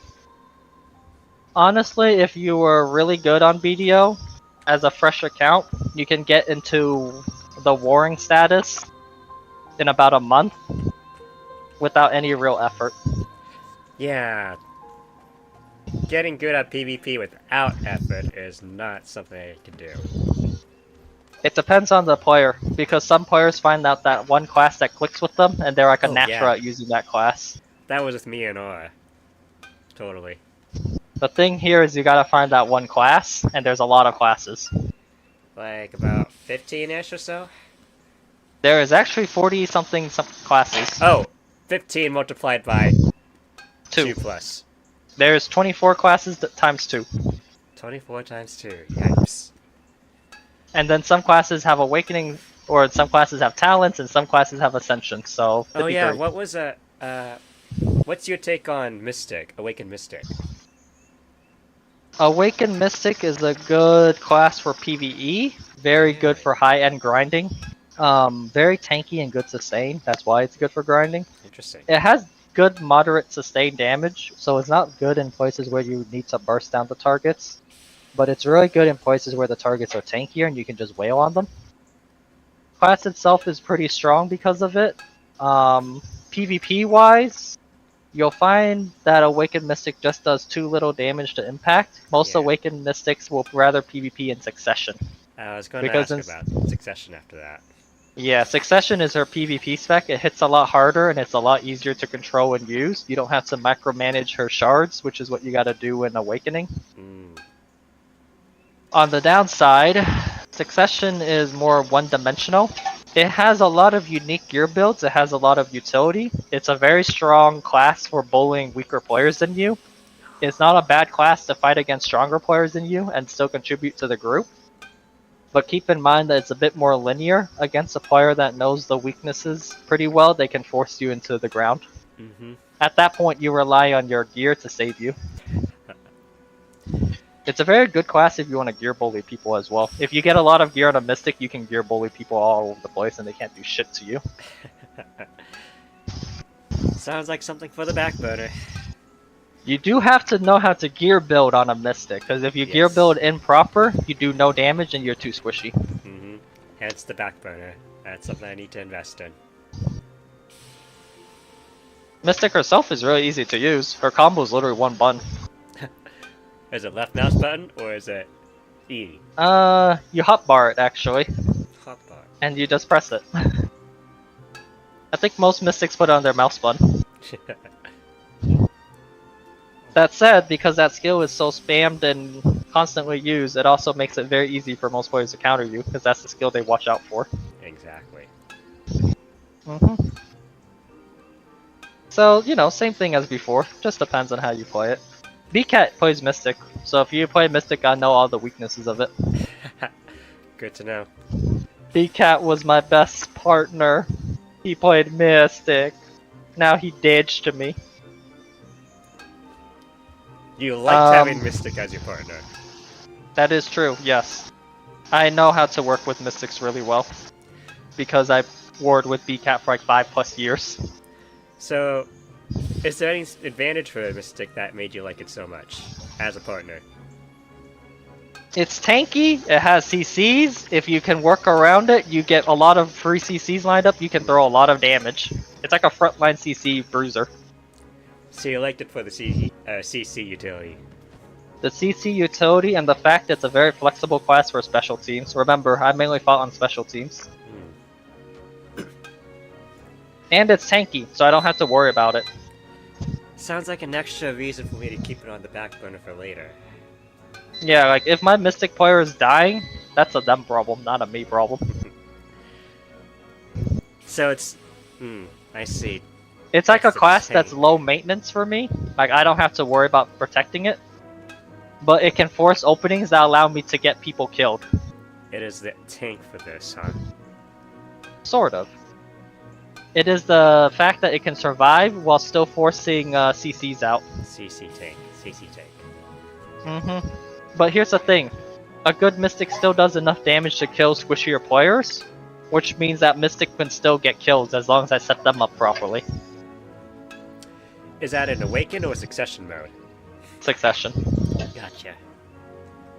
All PvP, assuming for Mystic, assume Succession. Gotcha. But basically, Mystic can help set up easy kills for me, and it's low maintenance, so I don't have to worry about it. And then the Mystic itself does enough damage to where even if I can't kill something, the Mystic itself might be able to kill it. So, it's not good against tankier targets, because they'll just CC them and they'll get back up. Ah, yeah. But like I said, it CCs them, so it gives me that window. Because BCAT plays pure defensive, and I play pure offensive. That was the playoff difference between us. You know, we got nicknamed Cat and Dog. And then even our platoon in APOC, we were Cat Party and Dog Party.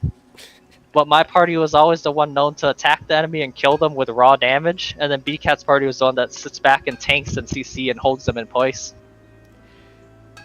We actually have such differing builds and philosophies. I actually have a screenshot somewhere where they were like, why do you guys keep playing the game? And BCAT's response was, I like it when players hit me and they go, what the fuck, where's my damage? And then I actually typed out at the same time, I like it when I hit players and they go, what the fuck, that damage? And it's like, it's so similar and yet so opposite. Our playstyles are also completely flipped. BCAT obviously favors more defensive type playstyle when he's building his special team stuff. He'll put his cannons in hard to reach places. He forces the enemy to fight heavily defended spots. He does play a bit more recklessly because he is tankier than me. He will value the large overall impact of the fight because he himself cannot impact the fight because his damage is basically 0 in the grand scheme of things. Yeah. So he focuses on saving the people that does damage and opening the road for them and all that stuff. Sounds like VCAT and I would get along pretty well. The thing here is my playstyle is pure glass cannon damage, where I look at somebody and they disappear. That's And kind if of they- the style and of if they- Maywa, right? Sort of. Maywa can do that, or they can run more hybrid tanky, but they're still assassins in the end. They're not frontline. Where I favor more of a high damage AoE type class. Tamer was the weird one for me. Tamer was the first one where I focused on single target, where I gave up my AoE for even more single target damage. But most of the classes I play, I favor high AoE damage classes. So whenever I'm in a battle with BCAT, let's say he CCs 2 or 3 people, I can just nuke that spot and all 3 of them are dead. Yeah. So if you don't get rid of me, everyone dies. But if you go for me, I have damage reflect to send back damage at you. I have fucking iframes, I blink around, I'm really annoying to catch. And it's like, I zoned you with storm clouds, and then you got BCAT chasing you in the background. So, you know, there's a lot of factors there that make it a hard fight. But the moment you ignore me and I shoot 2 spells at you, your HP might go from 100 to 0. Fun. Yep, that's why him and I work really well together. Before I played Wusa, I played Tamer. And Mystic plus Tamer was one of the ungodly duos that was developed in our game. Because the Mystic can combo you, the Tamer can combo you, both of them have AoE CC, both of them have layering AoE CC so they can both zone you as well. Both of them have grab to force openings.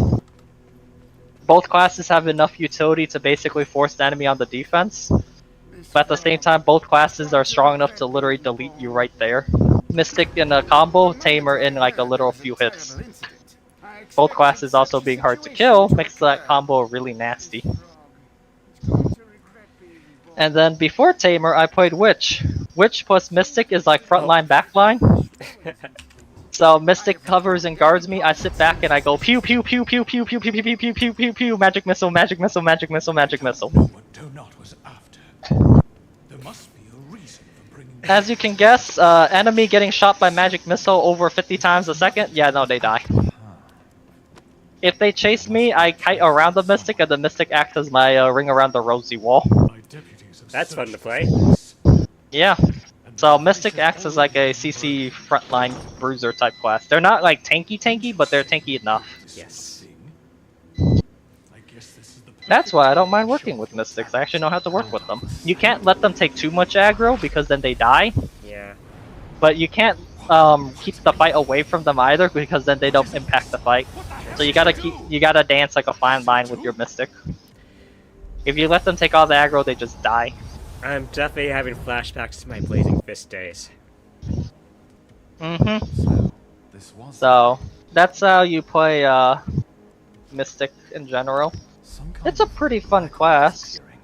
Like I said, I recommend any class you want to try out in BDO, Trials. you make a trial. Yeah, because even if you're learning it, you'll want to learn in Awakening for PvE, but then you actually want to learn in Suck for PvP. Yes.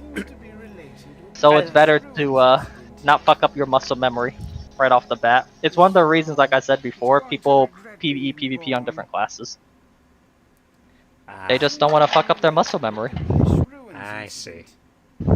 There's only few people that's weird. Like me, for example, I can PvE, PvP on the same class, but even for me, I don't like to do that. I can imagine. So, like right now, I can PvE solo on my Wusa in Awakening.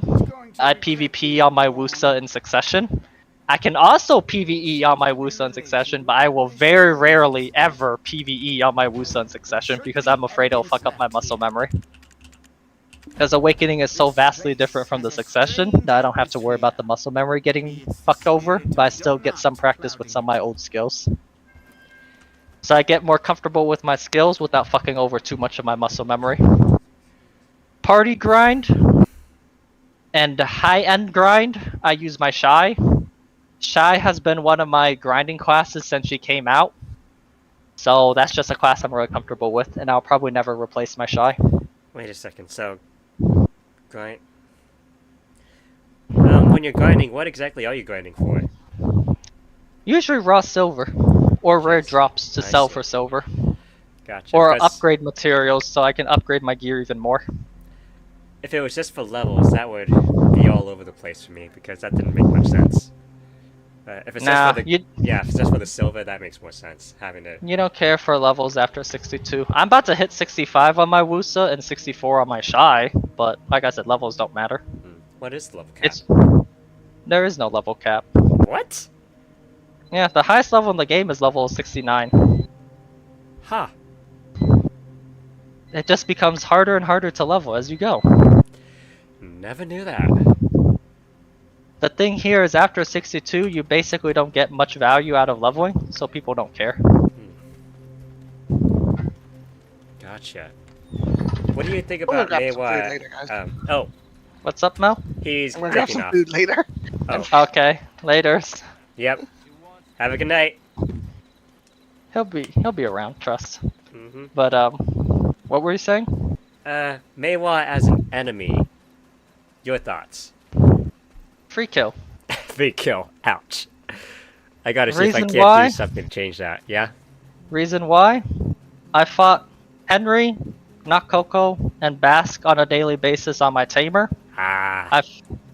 No Maywa's shenanigans can surprise me. I used to play Maywa myself, so I actually recognize all their skill animations and their cancels and stuff. So even if they tried to post something new on me, I could still see it. And I already fought against the top 3 Maywas 24/7 in my guild back when I was in Cho, so more than likely anything that they do will not surprise me whatsoever. The only thing I have to be wary about is Maywa is a counter to Wusa. Really? A lot of classes counter Wusa because she is a caster. She's very weak in 1v1. Like, that's the caster's weakness. They're weak in 1v1. So Maywa can technically shut me down and kill me if I don't know what I'm doing. But because I can read Maywa so well, it is very unlikely. simply for the fact I know Meiwa's weakness. I know all her little gimmicks. For example, I can force the fight onto a slope and force the Meiwa into a fall animation to kill her. Every time she does her dash, when I see that's a super armor one instead of a iframe one, and I can see that by counting 3 seconds, I can throw my skill that's a multi-hit slow debuff.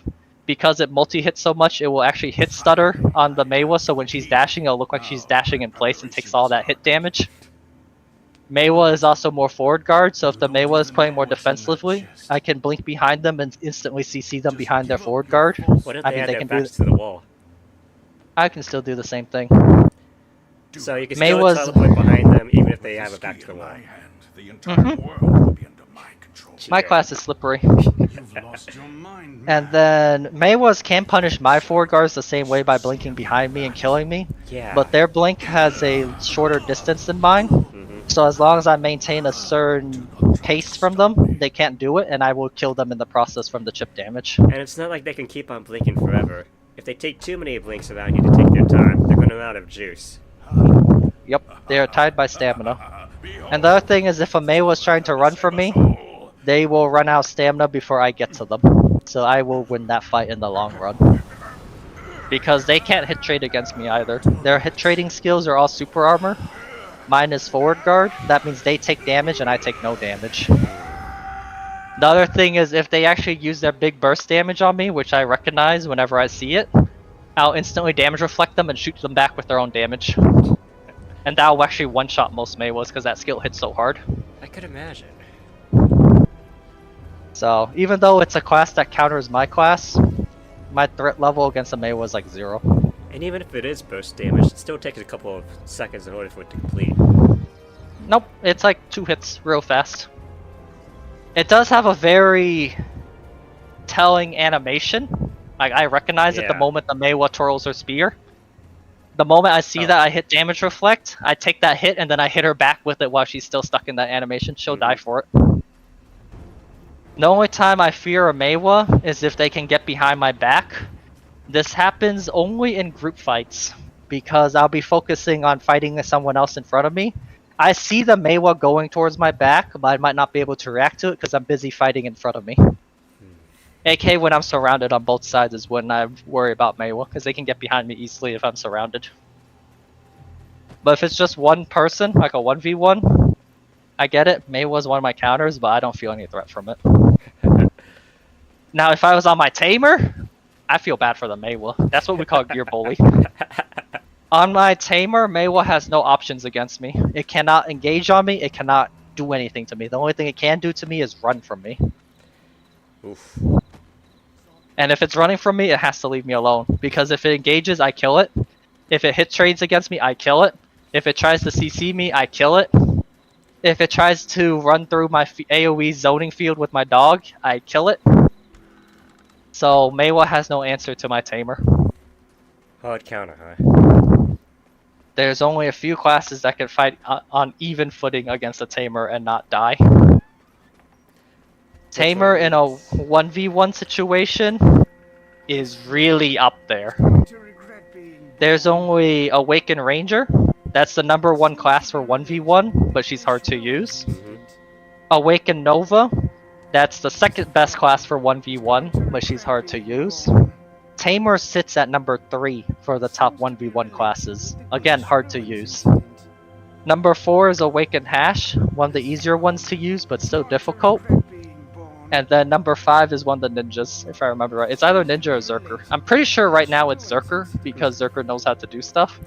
But again, that's the 1v1 scaling. Meiwa's in a group fight is a lot more dangerous simply because you don't pay attention to them, and they can come out of nowhere and kill you in the butt.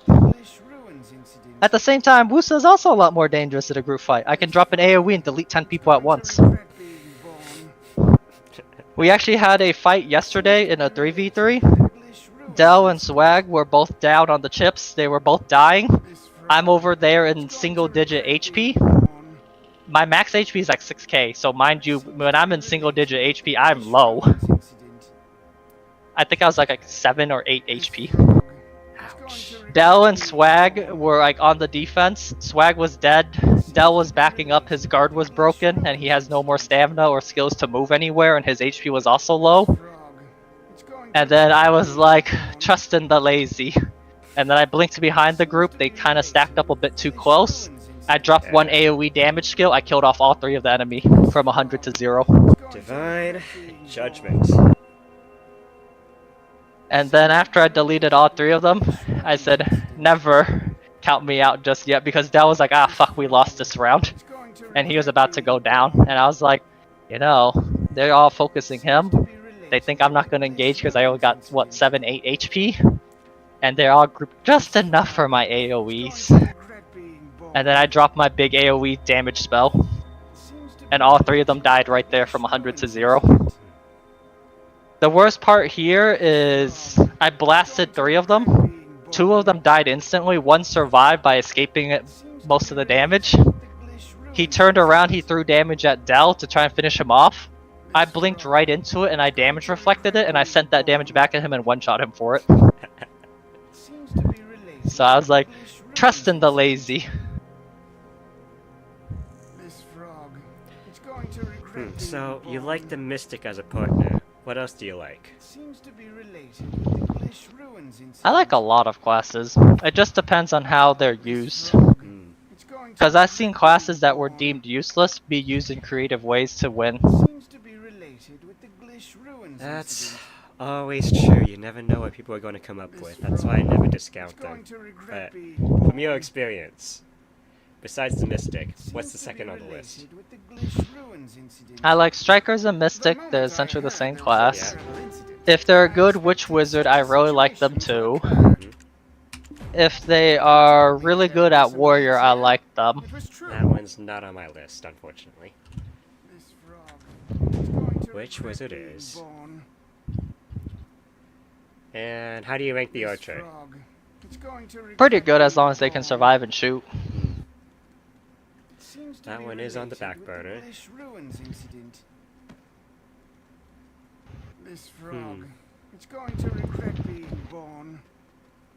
Oh, I better focus on my Maywa first.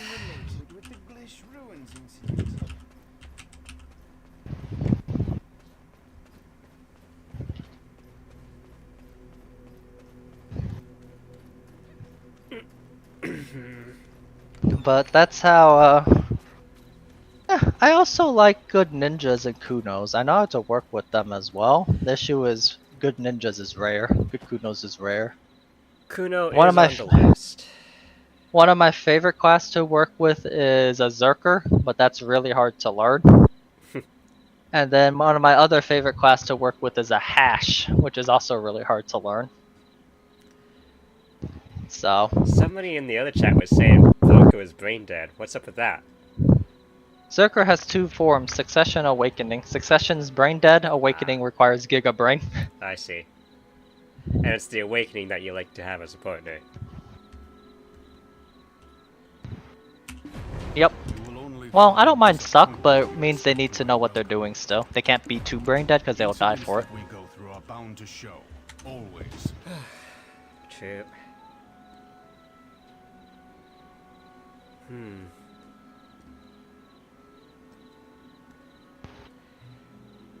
I think I just about picked your brain for everything I needed to know.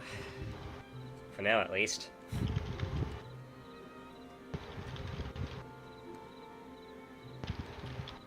For now. For now. There's still so much I need to be doing first.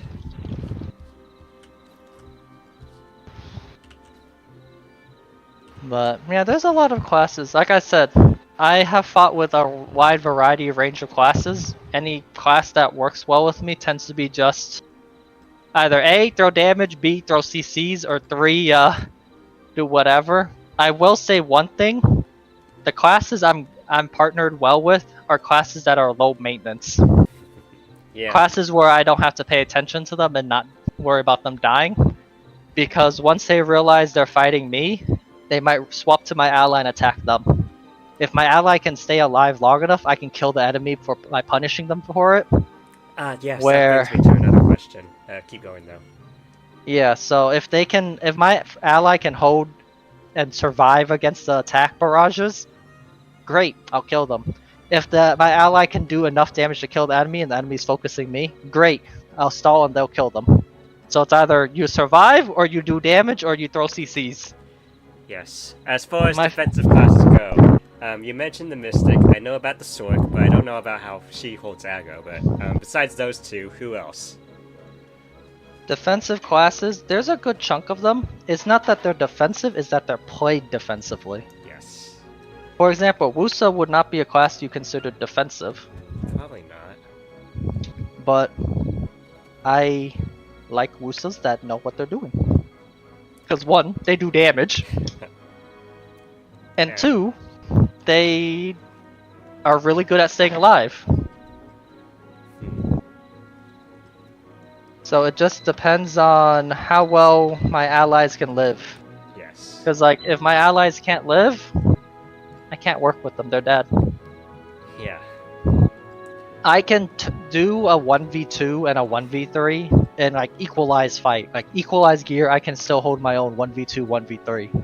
In like the equalize ranking mode, where it basically nerfs your stats so much that it's almost impossible to do a 1v2 or 1v3. I can still hold 1v2 and 1v3. But I will not be able to capitalize on anything. My class requires me to have free reign to do big damage. If I'm focused on defense, I can chip the enemy while keeping myself safe, but I'm not going to be able to kill them. Because as I chip them, they'll back up and heal. And because I literally just threw everything in the kitchen sink at them to stall them and everything, I won't be able to chase them and kill them. So you don't have anything specific in mind? Not as far as Nope. other classes? I am flexible enough to work with like every class. That's the thing. If you're looking for like the best partner for me, it's probably Mystic, if only because I fought with the Mystic for so long in time. Or a Striker, one of the two. But if you're just looking at like, you know, what class do I prefer? Yeah. It's like, as long as you know what you're doing, I don't care, because I can work around you. If you're a faster skirmisher, I'll let you skirmish instead. If you need someone to be your front line, I can literally be your front line as a Wusa. If you need someone to be your back line, I can be your back line as a Wusa. Looks like I'm gonna have to be doing a little bit of research on my own for this then, it seems. The only issue I have is I don't have a lot of CCs as a Wusa. Wusa only has 3 CCs. So if they can bring CCs to the table, that's amazing. If they can force openings and CC, that's all I need. But sometimes you don't need the CC, you just need brute outforce damage. That's You kill true. them standing. In which case it's like, I don't care for your CCs at that point. We have enough damage to ignore CCs. Like when I go with a Sage, I'm like, let us both destroy the enemy. That's true. Granted, Wusa plus Sage is very slow. So if we fight against a really fast skirmisher comp, we'll have trouble because they'll always outpace us. But that gives you an idea, right? It's like, it just depends on who I go with, I can work Yes. with. Best defense is a good offense. The thing here is the most balanced one will be a Mystic. Yeah. A Mystic or a Striker that can survive on their own and peel for me. The other next two is Warrior and Valkyrie. Again, they can survive on their own, still do damage, and peel for me. Unfortunately for me, Warrior's not on the list, and Valkyrie sounds like it's too much investment required, so... The last two on the list is Witch Wizard, always strong, always good. That Can one- peel and survive and damage for me. And then the very, very last one's Awakened Zerker, because it's such a strong class that has impact in large and small scale. As far as your list goes, it's only Mystic and Wizard for mine, so...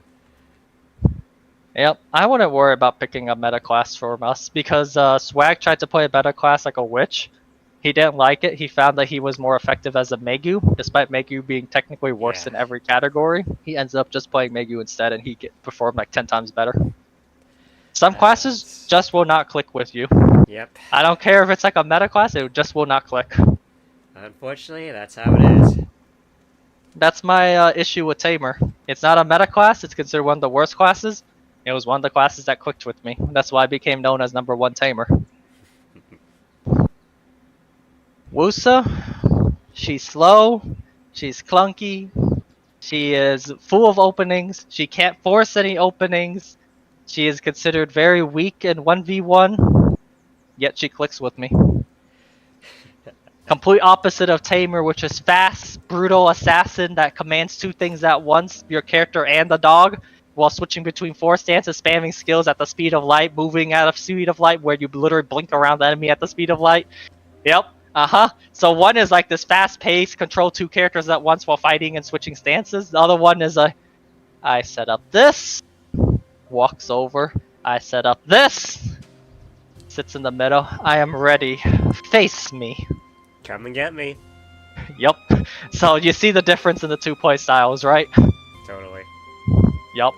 I can So, totally see why you would be going for Wusa. That sounds very nice and casual.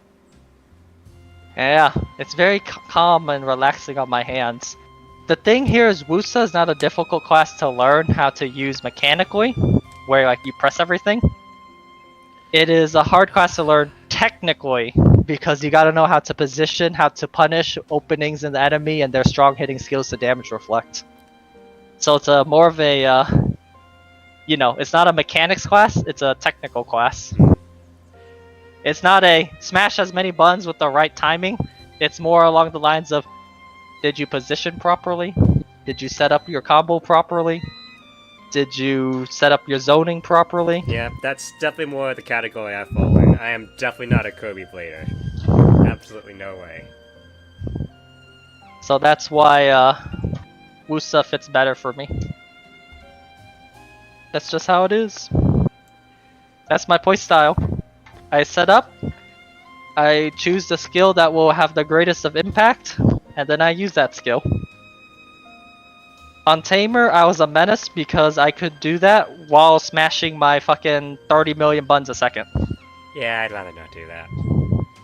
So even though I'm extremely effective by running you over, essentially, because that's what it feels like if you ever fight my Tamer, it feels like I run you over. I run at you, I hit at you non-stop. Every attack I do does high damage, so if you get caught, you die. Every attack that doesn't do high damage is the CC, so if you drop your protection, you die. You can't even breathe by trying to back away from me because the dog has you surrounded on the other side. If you block my attack in the front, the dog might CC you from the back. If you try to super armor to protect yourself from CCs on both sides, I might grab you in forced opening anyway, or I might debuff you and kill you outright in super armor.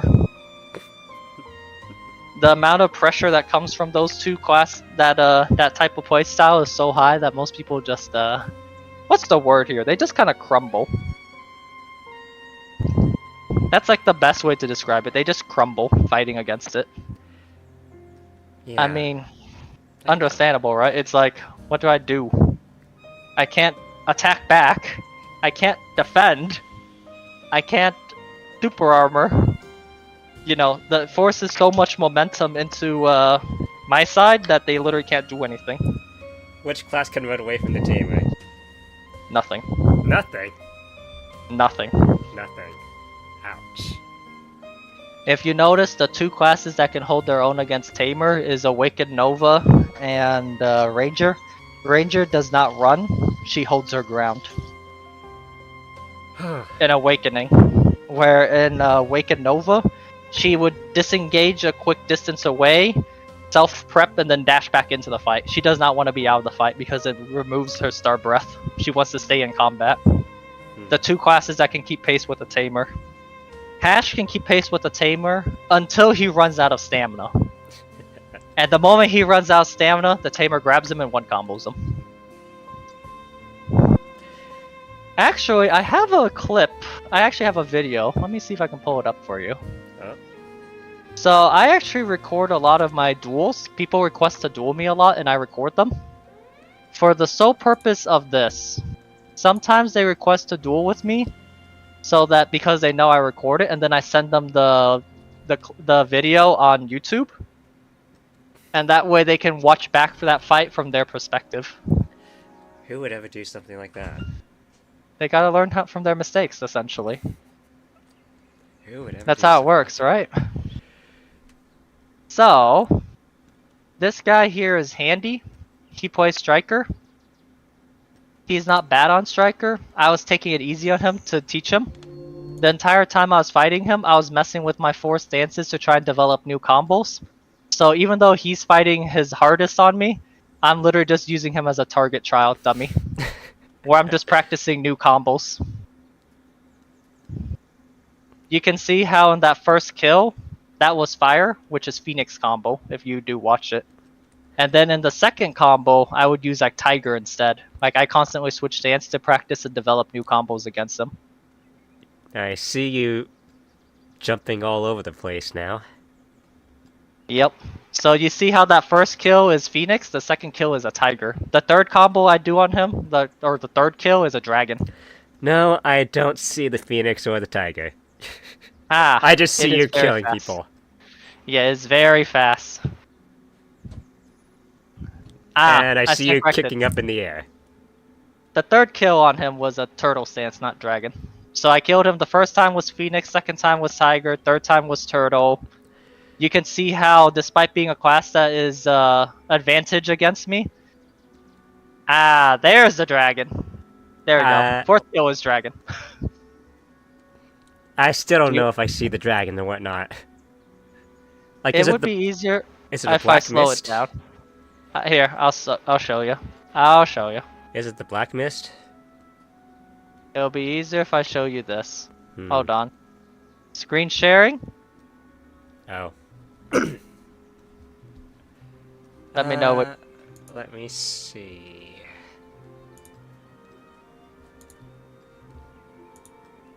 And here we go. Alright.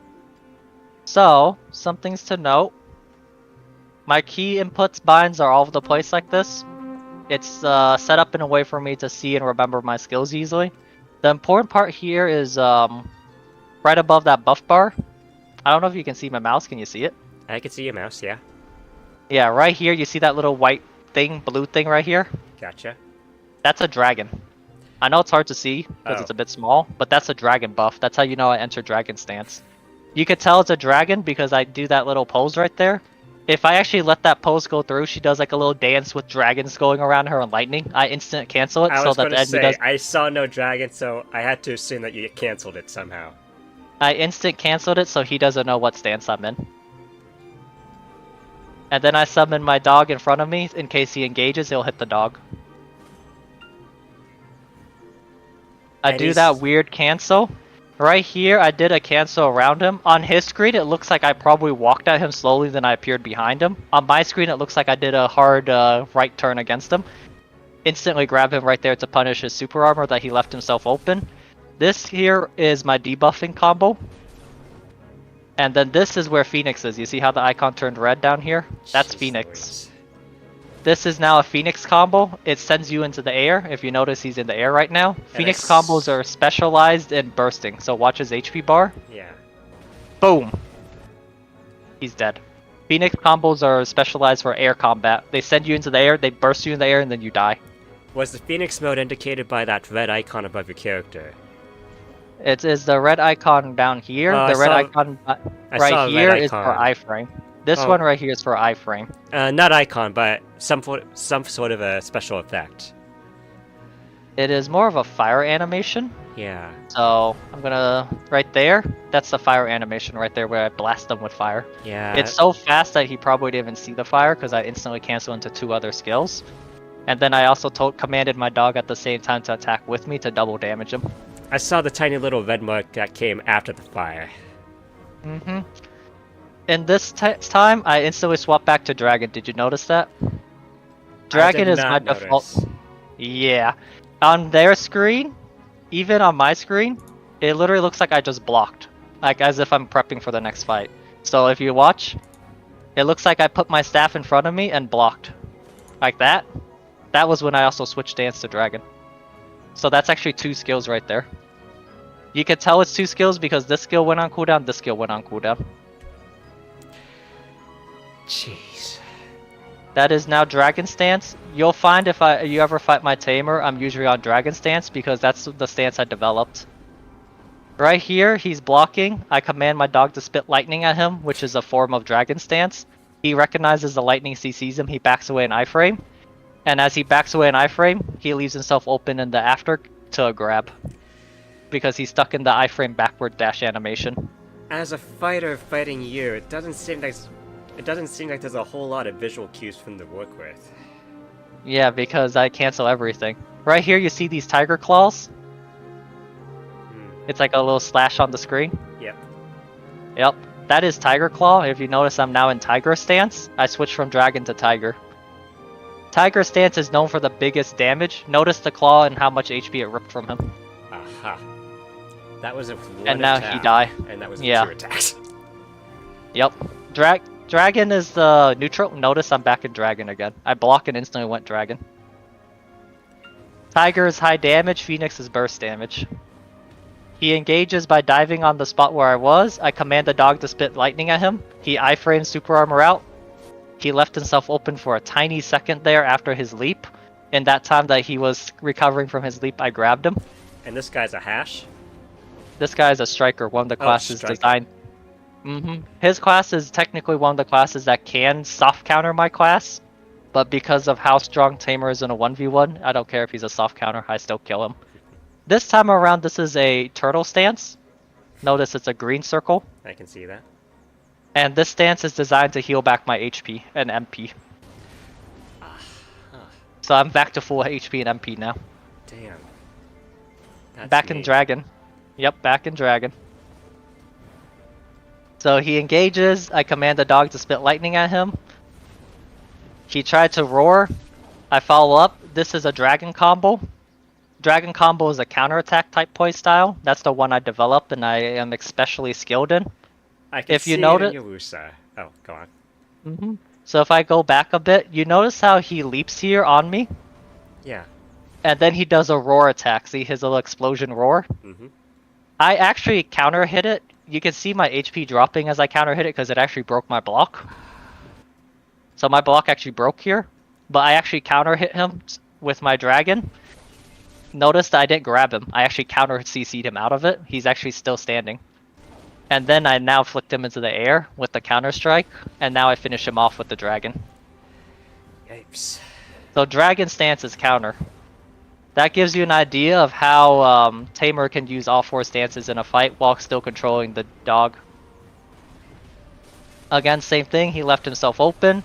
That right there is actually a no stance combo. I know I was in a dragon stance, but you see how I used the shadow claws right here? Yeah. Right here, you'll see shadow claws.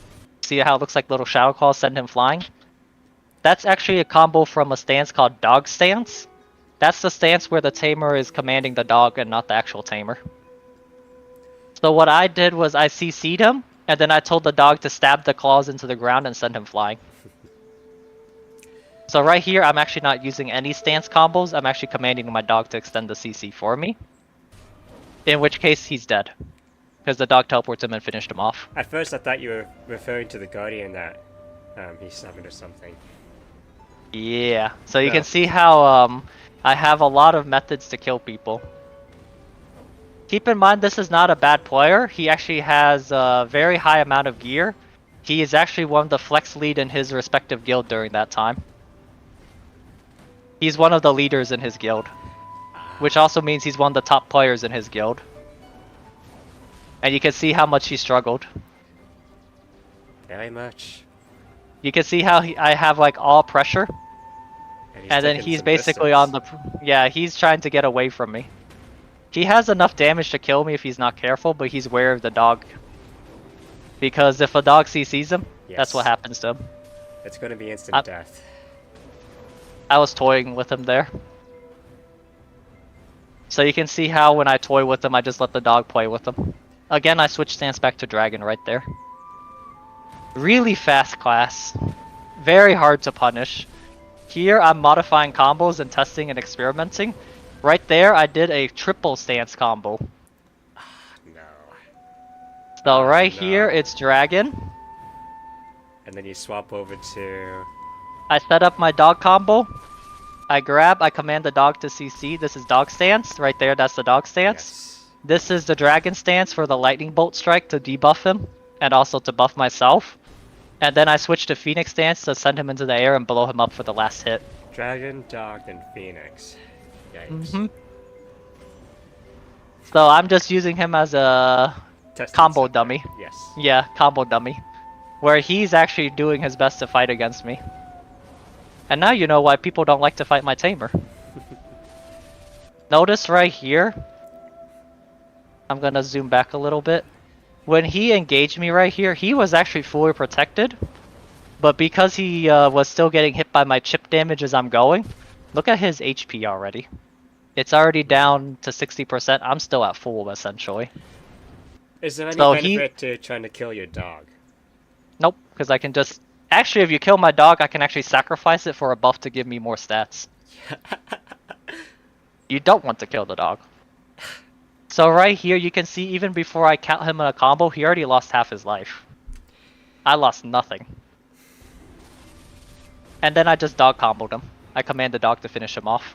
Yipes. He my dog Choi.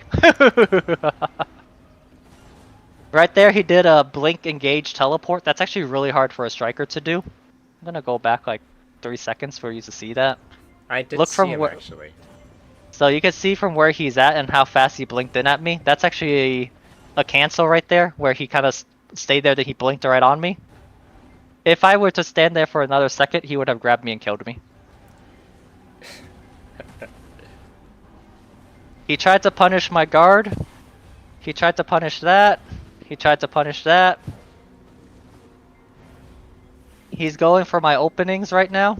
He got the opening through my guard. Notice how fast I die when I Yes. don't have my defensive gear. Oh yeah, I forgot to mention. Notice my potions? I actually don't have any potions I'm using, other than 3 HP pot. In actual combat, you want to be spamming potions non-stop. And you didn't even I didn't use feel- them. Yeah, I didn't feel the urge to.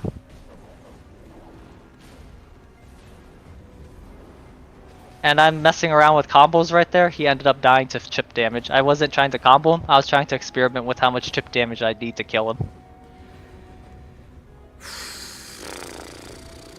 Right here, he ran headfirst into that. I command the dog to finish him off.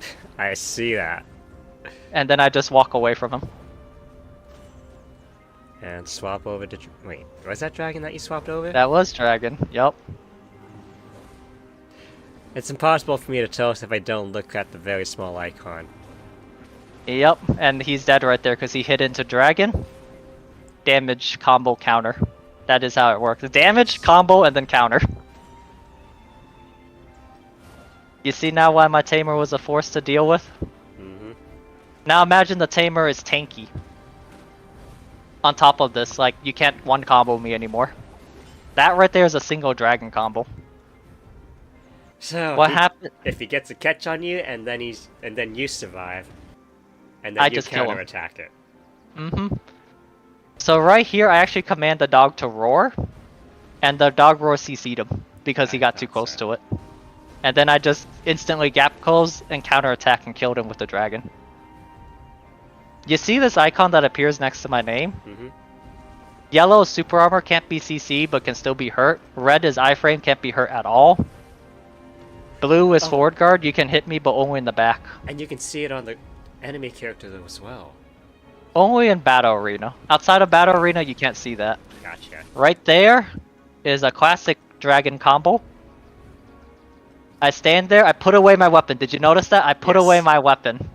Because I want him to see I have my weapons away, so he attacks me. At the moment he attacks, I iframe counter, so his attack and CC does nothing. And I instantly grab punish him for it. That's a very typical dragon user playstyle. And then I command the dog to extend CC, and then I killed him with dragon and dog. That's a nasty meta play. And you can see I do it again. I put away my weapon, there's no defensive icon, he falls for it again. This time he didn't fall directly for it. He should be able to kill me here. There he goes. He learned from his mistake. But you can see that some of the shit I do is like, if you never fought against a tamer, you'll be like, why'd he put away his weapon? That is not an opening. Yeah. That Right is a there I thing. left some... This right here is very brutal. You might not recognize it till I tell you. So here he engages, I go around him. I command my dog to spit lightning with him with Dragon Stance right here. You can see the dog's already primed to spit lightning. When you block a multi-hit attack, or you super armor, which is that yellow icon, a multi-hit attack, it actually locks you in animation. So in this time he's actually stuck in animation. He realizes his mistake, he's trying to switch to a guard. In the time that he's guarding, I got around his guard and CC'd him. Ah. And now I'm commanding the dog to follow up CC to finish him off. Notice the dog killed him, not me. Seen and heard. Yup. You can see how cautious he is of dealing with me. He's like trying to back away from me as much as he can. Do you notice? And he has to be careful of the dog to CC. And the dog spit lightning at him and CC'd him right there. So he actually summoned a clone behind me to try and CC me with the clone. The dog initially spat CC at the clone. You see it, the white circle? That's the lightning from the dog. And then I ordered the dog to turn it towards him and CC him. He thought it was done. He still got hit by the last tick. That's the white circle that is starting to appear right there as I dash in at him. There's that white circle, that was the dog CC, and notice how I'm now finishing him off. He resisted my CC here, which is why he got the grab. And he should be able to get the kill there since I didn't have my armor on. I figured it'll be more teachable if he can actually, you know, CC me and actually do damage to me. Here again. That's the counter? That's the dragon. Yep. Yes. Dragon counter. You'll find I constantly use dragon because that's my favorite stance. That's the stance I developed. You saw how I baited that? I pole vault, but then I leaped in place. Normally it would go further there. Yep. But remember, I could control my distance. I'm gonna zoom back a bit. Oh fuck, he died in there. Zoom back too much. You'll see how when I pole vault there, I also command my dog to roar. So that if he does dive in like that, you see how the dog roars, he recognized the mistake and instantly backed out. He didn't want anything to do with that. In that hit exchange, he only hit me once. I lost half my life because I have no armor on. But now the dog got between him and me. Did you saw it? Vaguely. Right here, he is trying to get away from me. He is now surrounded on both sides. Yes. He tried to forward guard right there. You saw that blue shield for a second? That left him open to the dog hitting him in the back, which allowed me to finish him off right here. You see how you can't even leave your openings to the dog? You'll die for it. But if you leave your openings to me, you also die for it. Feels like you should replace Summoner and Black and Blade Soul instead of PK. Right here, he got good damage. I survived because I blocked just enough of that damage. Even at low HP, you'd think I would stay away. No, I run headfirst right back in. I leave the dog to lightning spit on him. I command the dog to run into his attack. I sit there waiting for him to gap close on me. He wants to punish me because I'm low HP, and I instantly CC'd him right there. This is another typical dragon stance. I'm low HP, I'm standing there. I stand a certain distance away to bait the gap closer, and I instantly counterattack that. And now he's dead. Counter-attack response is usually more powerful. You can see how my playstyle with my tamer is so nasty to deal with in a 1v1. Right there. This is what Dragon is known for. The reason why I use Dragon to counterattack, you ready? Yep. Because it's fast. Dragon gives speed to the tamer. Oh. Right here, we're at a good distance. I command the dog to teleport him behind his forward guard. He recognizes that danger. He instantly tries to leap away from that lightning. And then the time he's taking to wind up his leap, I dash in at him and force to engage with the grab to kill him. You see that? I can see it now. If you leave your opening even mid-dash, I'll kill you. That's how the tamer worked. Oh. What the heck Nope. happened there? I was debating. So like I said, I was having fun. So what I did here was I command the dog to CC him while I stand there and let myself get hit. The dog is already set to shoot him with lightning, but he saw me on the ground. His tunnel vision's on me. He runs up to attack me and the dog instantly CC'd him with lightning. Which means I stand up and then I kill him for it. A delayed CC. Uh-huh. Am I just not a horrible person to fight? Right there is a counterattack, Dragon Stance counter. You're a terrible person. I left him at 1 HP so the dog killed him.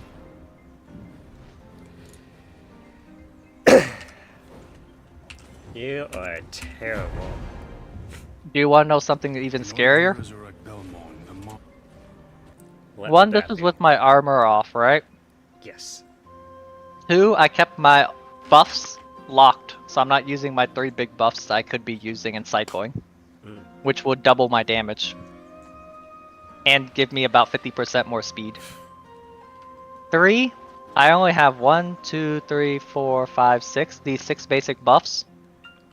In an actual fight, like I'm serious, I don't just have these 6 consumable buffs right here. I have 30. Like, they go all the way over here. Your chip damage would be killing him. Yeah, and I'll be even tankier, and high damage, and healing, and everything. I didn't feel the urge to bully him that hard. Notice how many buffs he's running compared to how many buffs I'm running. I can see it now. So those are his. Mm-hmm. Right here, I missed my grab. In theory, most tamers should back away, but because I'm so confident in my playing skills, I'm literally still pressuring him nonstop. He recognized I missed his grab, but he's worried that I have some other strategy because I'm not backing up. And then he died for it because he tried to go on the defense. Would've Right been there, me. you might have missed it. It was actually Phoenix that killed him. Ah. Mm-hmm. So right here, I'm in Dragon. I dash in to try and counterattack There it him. He is. iframed it, missed my grab right there. He instantly backed away. He realized I missed my grab. He's trying to fight against me again, but he doesn't understand why I'm continuing to stay there. Right here, I switched to Phoenix. Again, it looked like I blocked. So, if I go back another second. Right here is Dragon. I blocked. Blocked. Right there, when the dog teleported back to me, there was a second where my staff lit up on fire. That's the Phoenix stance. And now that I'm in Phoenix, he was expecting me to kind of counterattack, where Phoenix is a fast strike, fast kill type playstyle. Yes. And then he died for it because he didn't adjust fast enough. Hey, he caught me twice when I was in Dragon. Time to change it up.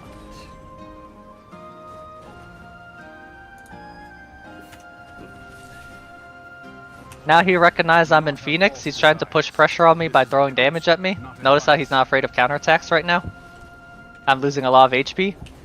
But because of Phoenix burst damage with dog stance, because I still use dog stance, I was able to outtrade him and kill him. Forcing him to realize even when he forced damage on me, he'll still die for it. Now he's going to play a bit more defensive. Because he knows how fast he backed away because he was afraid of a grab. The thing here is because he wasted both back dashes. Right here.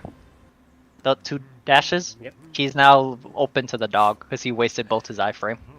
So the dog teleported in on him, smacked him. Look how much he got CC'd by the dog right there. And now it's a free kill because he was CC'd.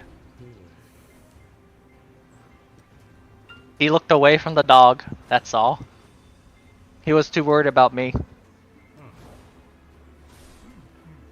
Right there, he thought he had me with his leap. I thought so And you too. saw how casually I just counterattacked him with my dragon. Because I'm back in dragon now, if you noticed. Never. Yup. Always in dragon, 90% of the time. That's my preferred stance. Right here, he thought he had me because he landed the leap. He even tried to follow up with a grab. I iframed it. He's in the grab fail animation, which is unprotected. He tried to block right there by instantly dash behind him and hit him behind his block, which is why he's on the ground. I extended my CC, I'm using dragon combo, and he's dead for it. Brutal Yikes. combos, right? You don't say. Brutal enough to distract me from my grinding. Alright. This is the monster that was known as #1 tamer. Almost impossible to deal with. Who were the So people what that wasn't impossible for? Only the top players, and even the top players didn't want to deal with me too much because they'll die for it. A toothless old lion of a leader, and stragglers full of This sorrow. right here that I just used is my chip damage. You can watch the damage again. Blame for all of this. Right here he has about 20% life.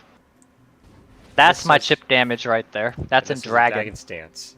That's not even the high damage dance. That's a hit chip trade. That's like the thing I spam at you. That's my filler damage. You can see how much damage that did. Kinda. Keep in mind, he's a striker. Strikers are naturally tanky. They build hybrid, and they actually have magic damage resistance by about 15%. So they take 15% less damage from classes that use magic. Tamer is actually a magic damage class. Really? Interesting. So on players that don't have that 15% damage reduction, imagine how fast they We die. take things one small step at a time. We will eventually find ourselves. Oh, he got counterattack and he died. You see it? I didn't because I looked back over to my screen. That's fine. Yeah, he died too fast. I've already know. seen it so many times already. I just love that he tries all sorts of things, and I'm just over here using him as a target dummy. Gotta get innovative. Yeah. So that gives you a glimpse of my tamer in action. Do you like my tamer? That's a simultaneous yes and no. On your team? Yes. Yes. Fun fact. I have so much good control over my dog. If you get CC'd, I can actually command my dog to fight with you and protect you. And follow up CC with you while I fight someone else. Awesome. The only issue there is my combat will be pretty limited. Because I have to be looking at the dog to command it, and obviously to command it on how to follow up with you. But I'm also fighting against someone else without my dog, so I'm basically fighting a 1v1 with half my kit locked away. That's one of the reasons why BCat really likes going with my tamer. Because on one hand, I can command my dog to protect him and follow up with him. On the other hand, I can still fight by myself on a 1v1 or even a 1v2 at times without my dog. Having to worry about two different attacks coming from two different directions at the same time is so nasty. I hated playing against summoners and Blade and Soul. It was so terrible. The worst thing players have ever experienced when fighting me was they brought 5 people against me and all 5 died. Against the Tamer. Awesome. The Assassin. They had a stealth target sneak in on me, a Ninja Kuno. The dog recognized that there's an enemy target nearby, growled, and the moment the dog growled, I iframed and dodged their Kuno's engage. And then I just killed them one by one as they engaged on me. I would like to make a Kuno, but it is on the back burner of my list. But somehow I feel like it's a little bit less on the priority list. At least now you recognize what I meant when I say I play by counterattacking. Yes. Actually, I don't ever remember hearing you saying about the counterattacking part. I developed Dragon Stance Yes, because I heard because I was the only one that even played with it. that. Dragon Stance, when used by me, was modeled off of a Sork. Because before I played my Witch, I was a Sork main. I Sword didn't know play until style? today that Dragon Stance was called a counterattacking style. Sork's playstyle is extremely passive. Yep, just did invincibility, wait for them to get bored. Surprise! Leave an opening and kill them. That was my playstyle as a Sork. Also keep in mind, in the old days, I was focused on staying alive, remember? When I was a new player? That was when I played my Sork. I played my Sork in the old days where everyone was killing everybody. My guild was being hunted. I need to stay alive. My playstyle was oriented on staying alive, not getting hit, passively avoiding damage, and throwing some damage back to discourage them from chasing me. My style eventually developed more and more in that situation to where I start counterattacking. So after I discourage them from chasing me, if they do fall for any CCs or baits, then I instantly kill them for it. That's how Sork plays. That's why I was so good at Sork, because my situation back then forced me to play like that in a Sork. Makes sense, right? I mean, it's like, well, I kind of got forced into this situation. sounds like a good way to play anyways. Yeah. Now, to make it a bit better, Better. in this type of scenario, obviously, Sork's playstyle is very passive, very good for this type of play. But if you also look at it from the other side, when I converted from Sork to Tamer, I clearly didn't throw away my playstyle, right? I kept it. True. And that playstyle carried over. So when I was developing Dragon Stance, is that not the same essence of Sork's playstyle? Counterattacking? Staying alive. Staying alive and counterattacking, right? Did you see it? Yes. It's literally the same concept.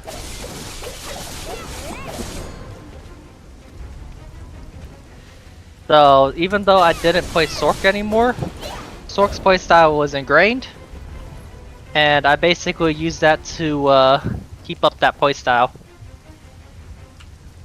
Indeed, indeed. So that makes a bit more sense, right?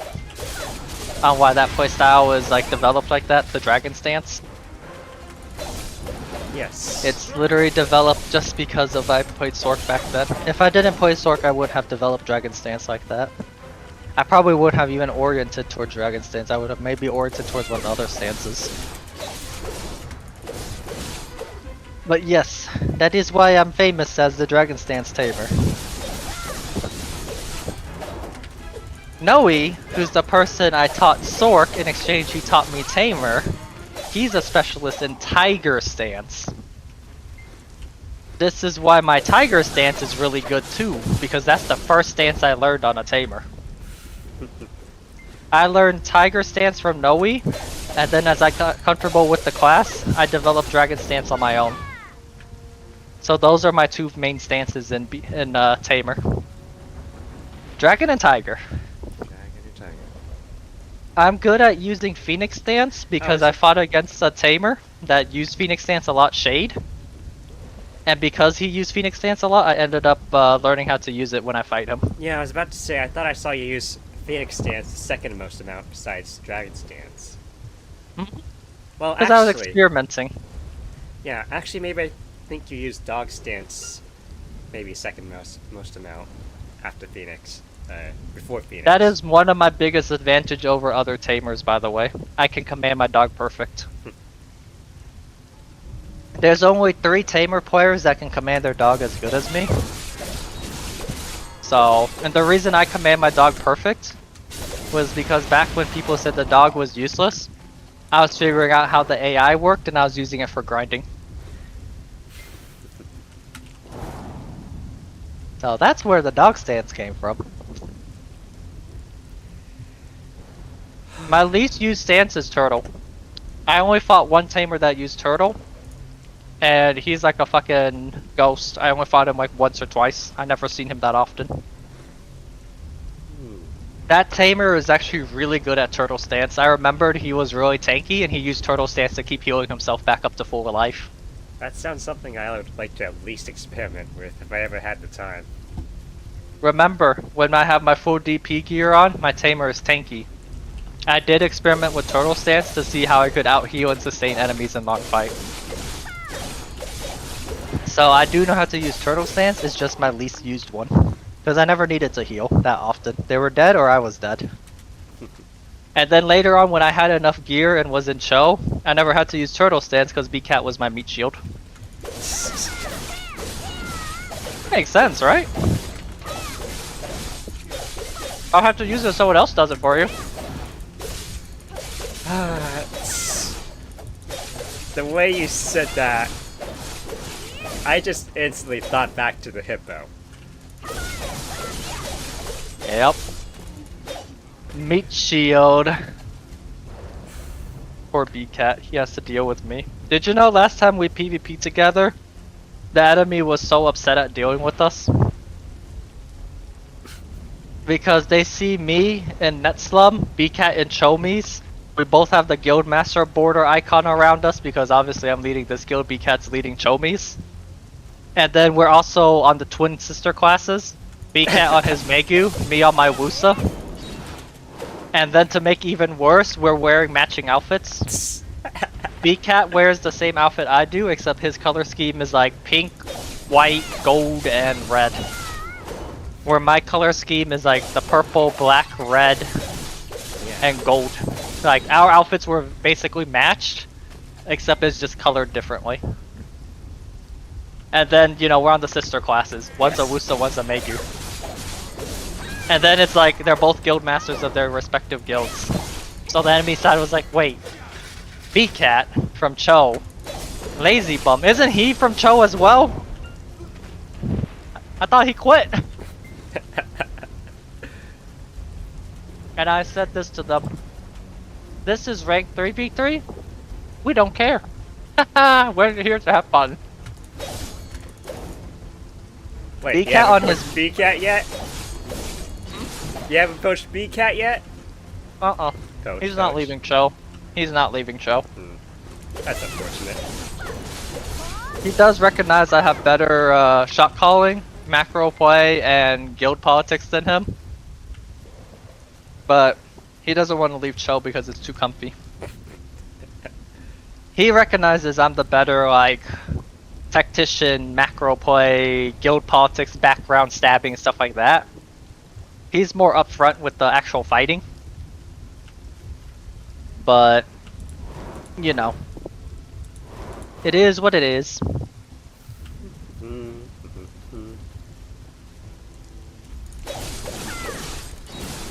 You should feel pretty bad for BCat. I do. He has to deal with me. Being your In all dealer those in fights, ToF, I do. he basically screamed the entire time we were playing in AOS together. He was like, oh my god, Lazy, I want to rip your intestines out right now. Or at one point he's like, I'm going to claw your eyes out. And I'm just like, yeah, do your job. Act as live bait. Come on, you're the Megu. Get going. Chop chop.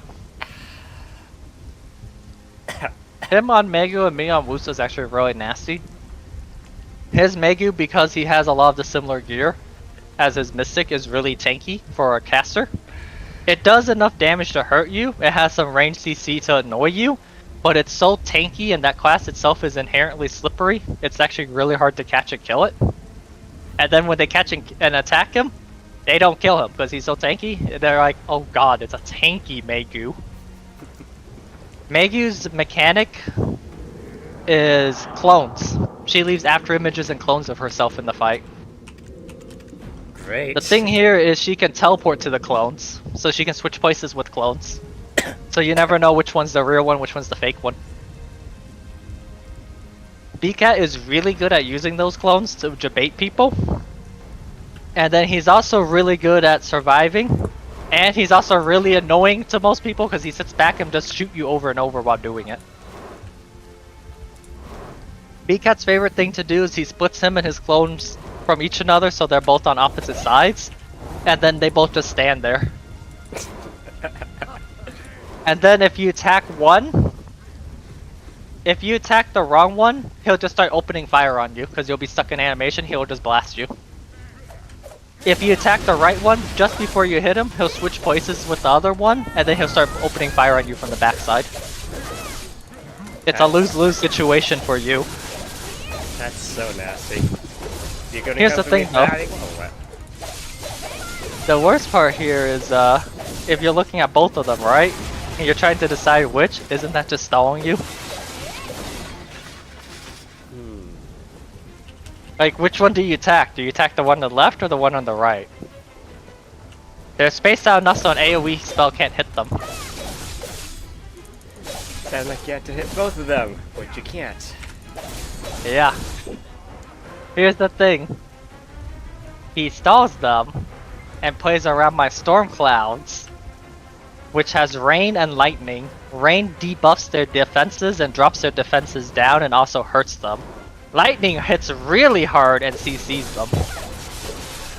So you got two storm clouds constantly dropping rain and lightning, and then you got these stupid clones that just stall the fight and be everywhere. And then the thing here is if BCat or I CC you, you're dead. Because both of us have enough damage to kill. Sure. The thing here is I have raw damage. Remember, my build is still more glass cannon inclined. If you look away from me for even a second, I can two-shot you. Nasty, right? On one hand, you die in one hit. On the other hand, that thing won't die, but it'll chip at you till you die. And now you know why they say even though we're not really partners anymore, Mika and I are still a menace to society. At least in the ranking arena.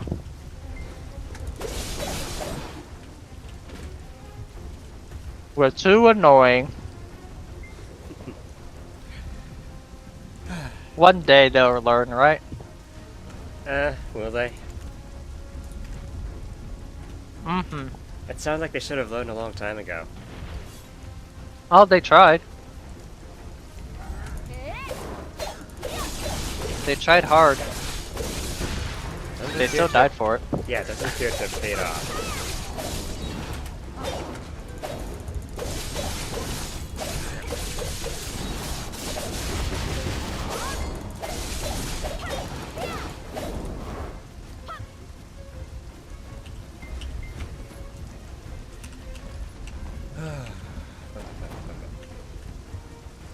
Ah, yeah. yes. Something's shooting me.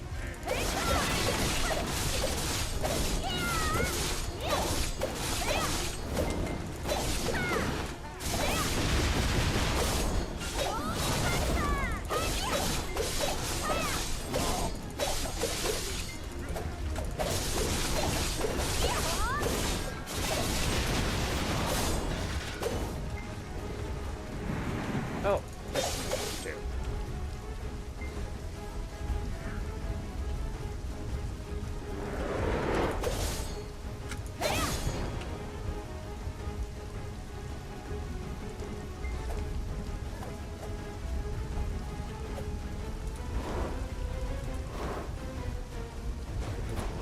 Yikes.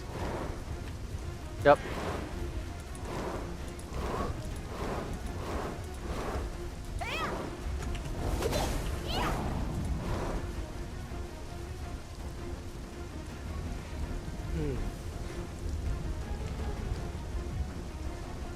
Ah, now we relax. Isn't it 9:45 for you? Yep.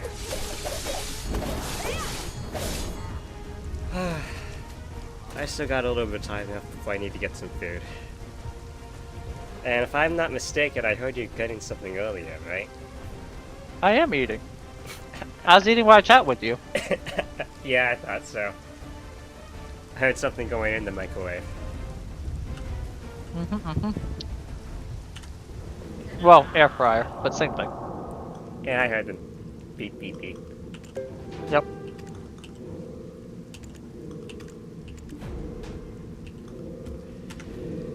Ah.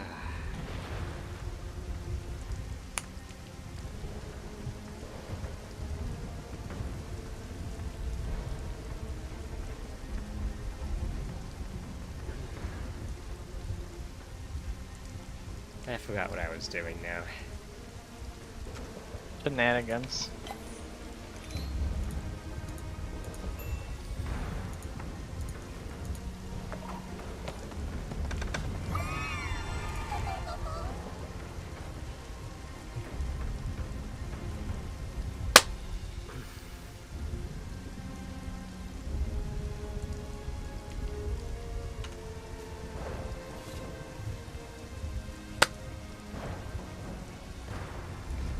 And now we relax.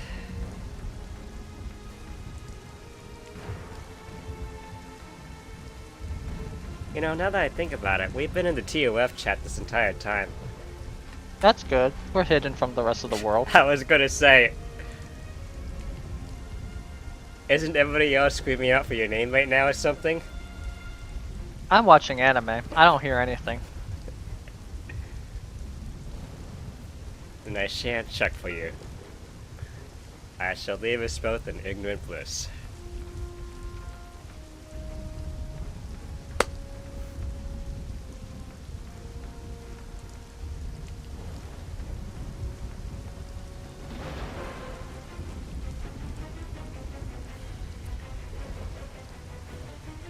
Yeah, you know what? I should probably take off in about 10 minutes to actually get something to eat. Go get food. I'm gonna hold back. Food important. Food important. Yeah, that's In true. the wise words of the fat ass, I mean what? 10 minutes. I trust. I can get a little bit of grinding in during that time. Finally got to that kind of spot of requests.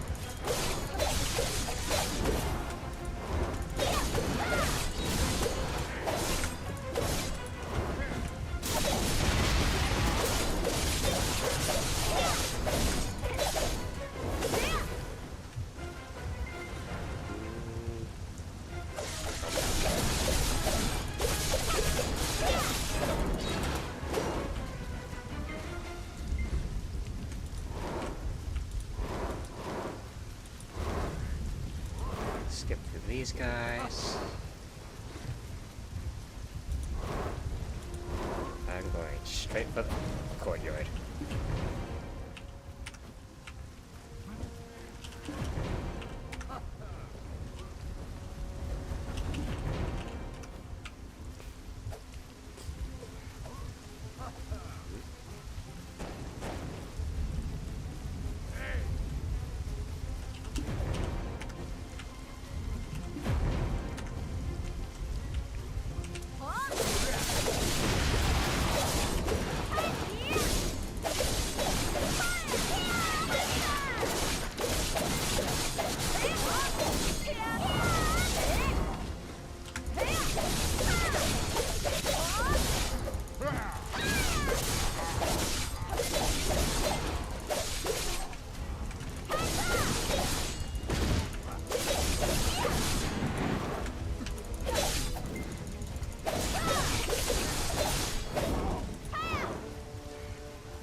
Let's see. Maybe I can hit.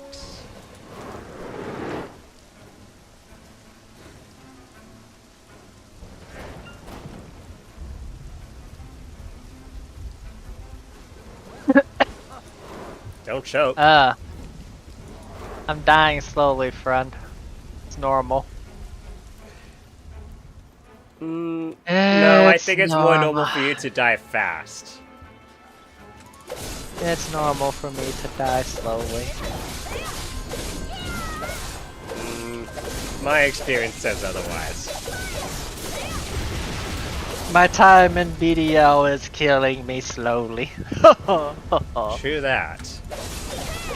You won't believe the chaos I have to deal with in terms of politics, background, backstabbing, and all that stuff.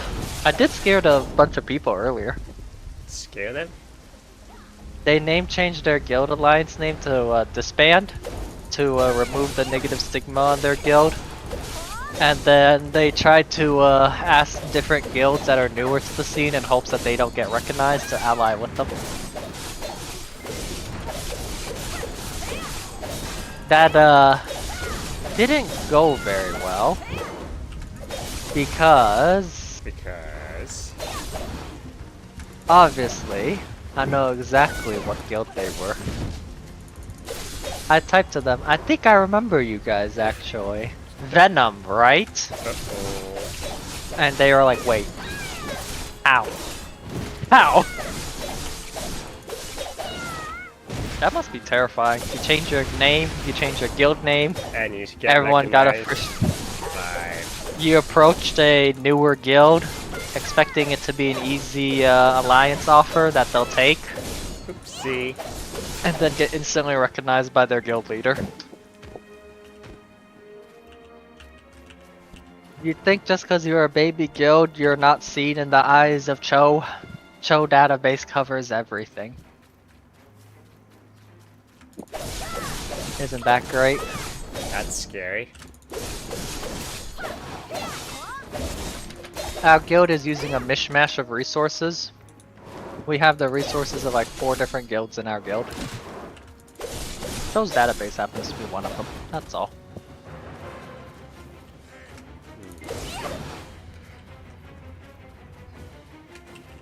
Unlucky.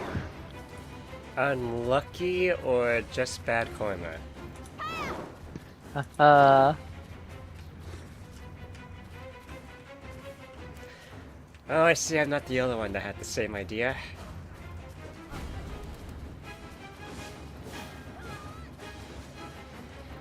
I figured that there were a lot of... At this place with the cultists, there's a pretty nice grinding spot.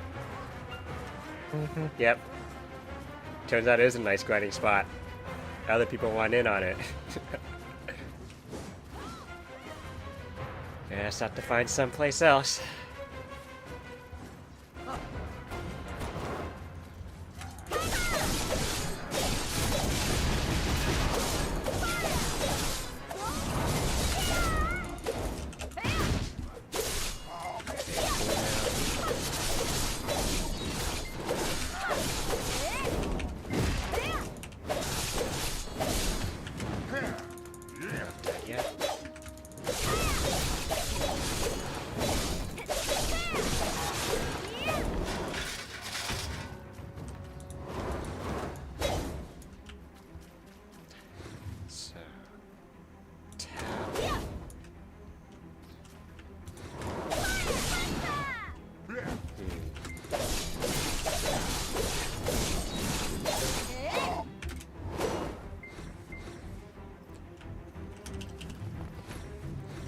Five more minutes. Looks like I'm going to be just a little bit short of level 30 by the time.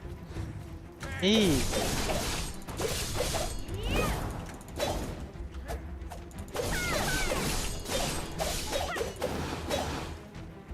Keep going, friend.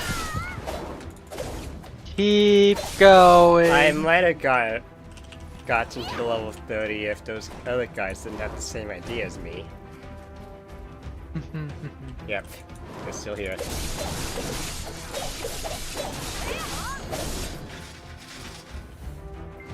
Okay, so just take this area.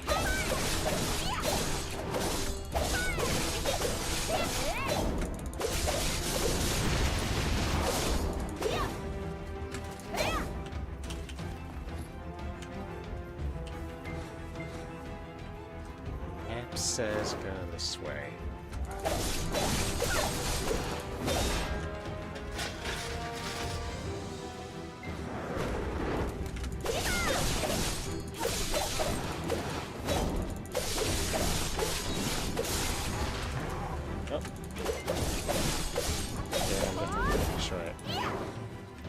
Just a little bit, huh? Are you still questing though? Or are you I'm killing? still Oh, well, I'm killing right now since there was a very convenient spot with the cultist, but...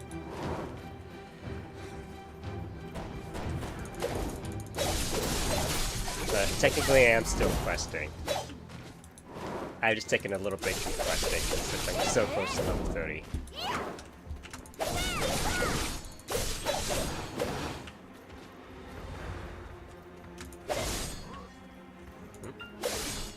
Be free! Be free!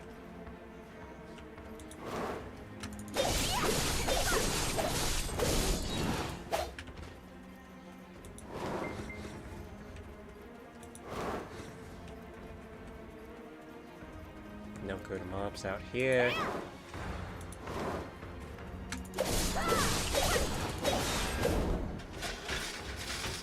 Yep, these guys are still here. Not much for me to do. Wait, what about upwards?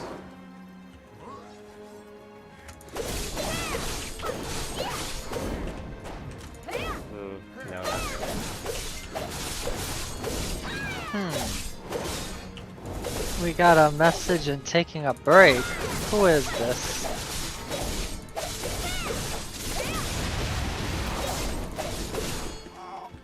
Oh, he's gone from February 1st to 9th. Guess he's on a holiday.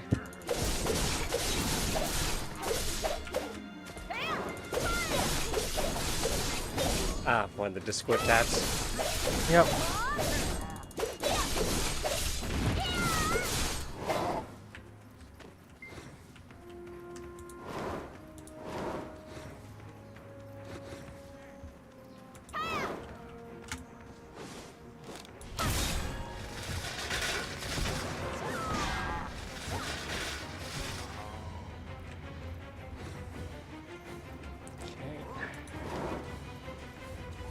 least they're leaving. Wait, are they? Yeah, they're leaving this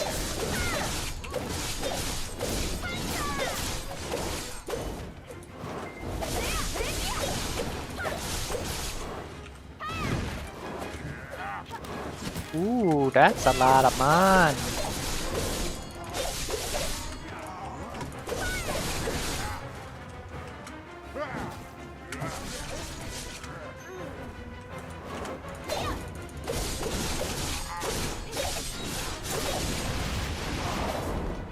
Wait, that's a forward code?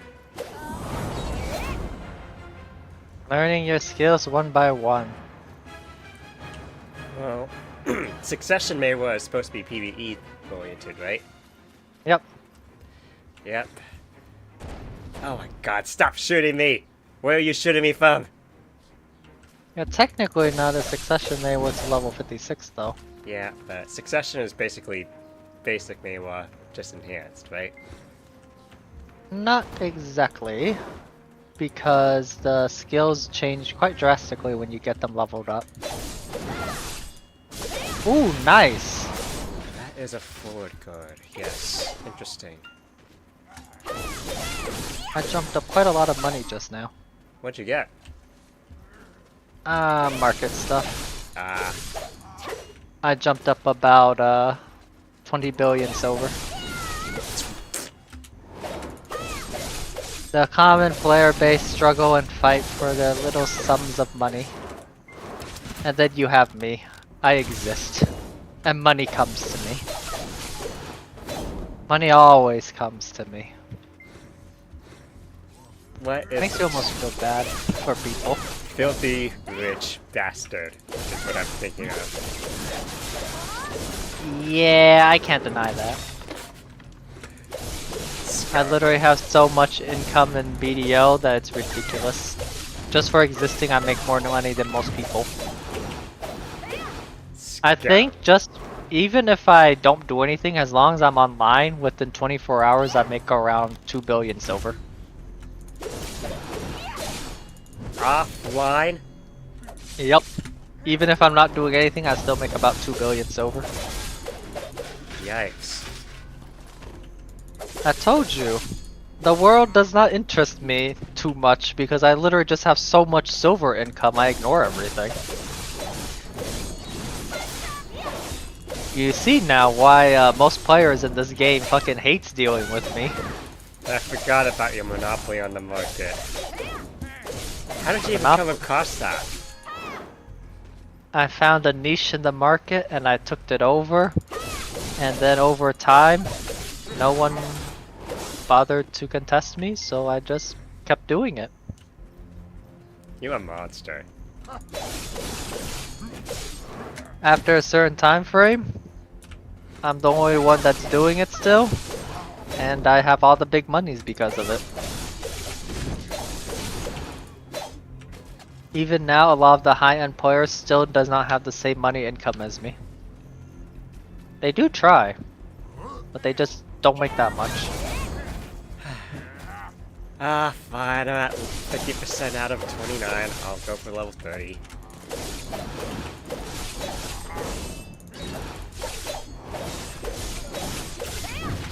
It's kinda bit depressing for them. You don't say! But it is what it is. Like right now, I'm talking with you and watching anime, right? And you're still getting money.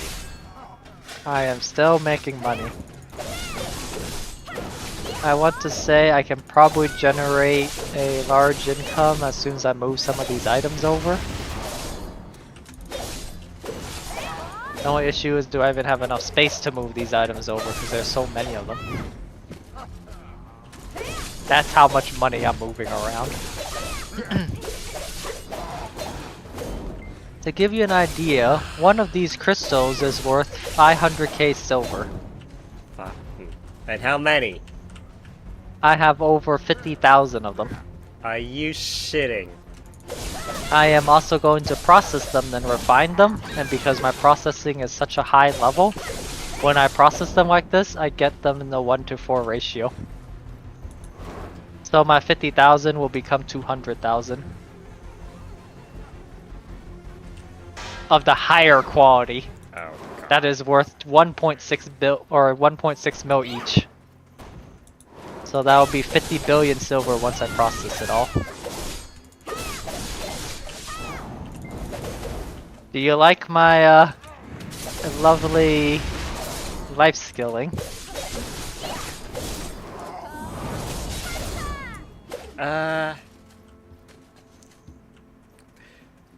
Ask It is me so- again in a few weeks.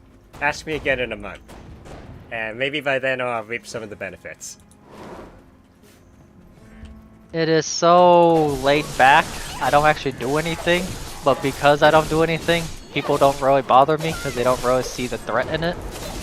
And then they realize how much of the market I control. But by then it's too late. No shit, Sherlock.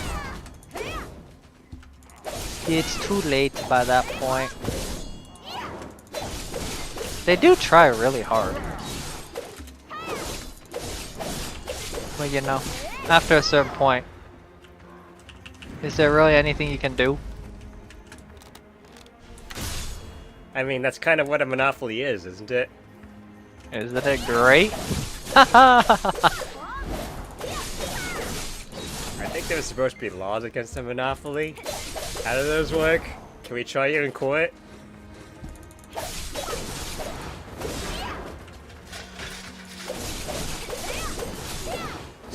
%, just a little bit more.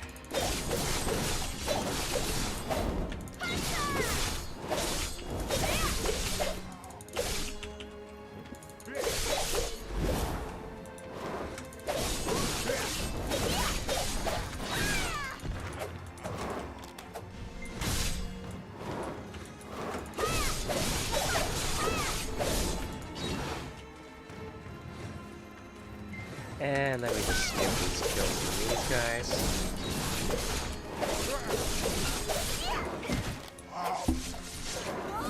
Don't worry, I am still selling things. I am the only one selling these consumables and they're going for a max price at 2 million silver each. I'm selling 6,000 of them. That's terrible. The market is mine. No one else controls this market. Only me.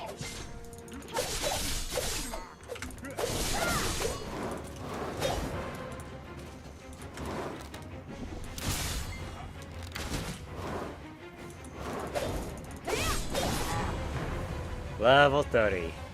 I see it. Oh, you can see it? Yeah.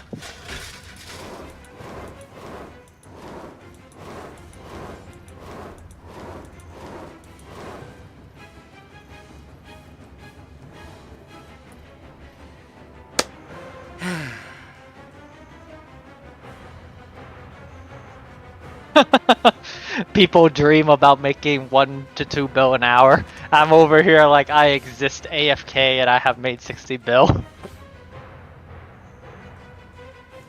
I am done.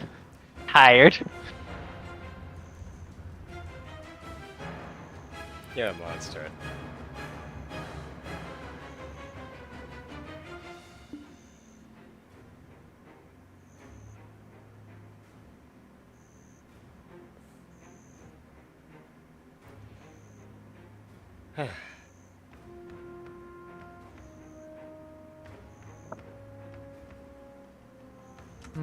Once I finish liquidating these, I'll probably have a good chunk.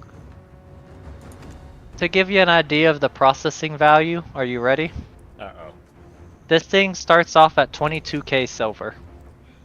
22k. When I process them into polished opal, they become 93k silver. That's almost 5 Jeez. Isn't it great?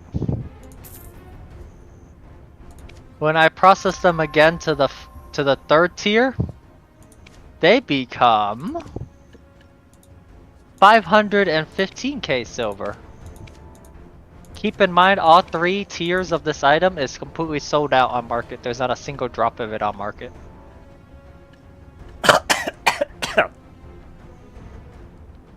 There's actually orders for 42,000 of these things. If I process them again, they become 1.6 million silver each. I already lost track. That's a lot of money, right? It jumps from 22k silver to 1.6 mil. Am I just not a genius for making money?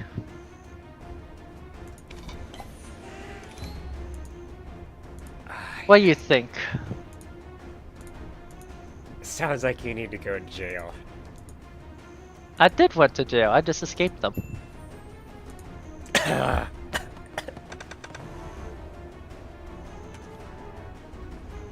Isn't it great? And you wonder why everybody wants to kill you. Right?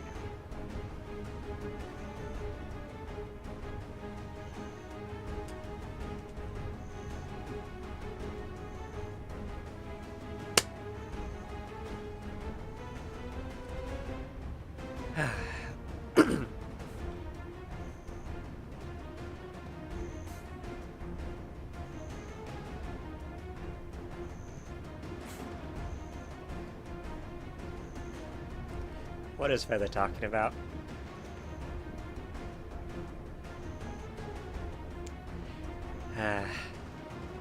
Never mind. I should go and get something to eat.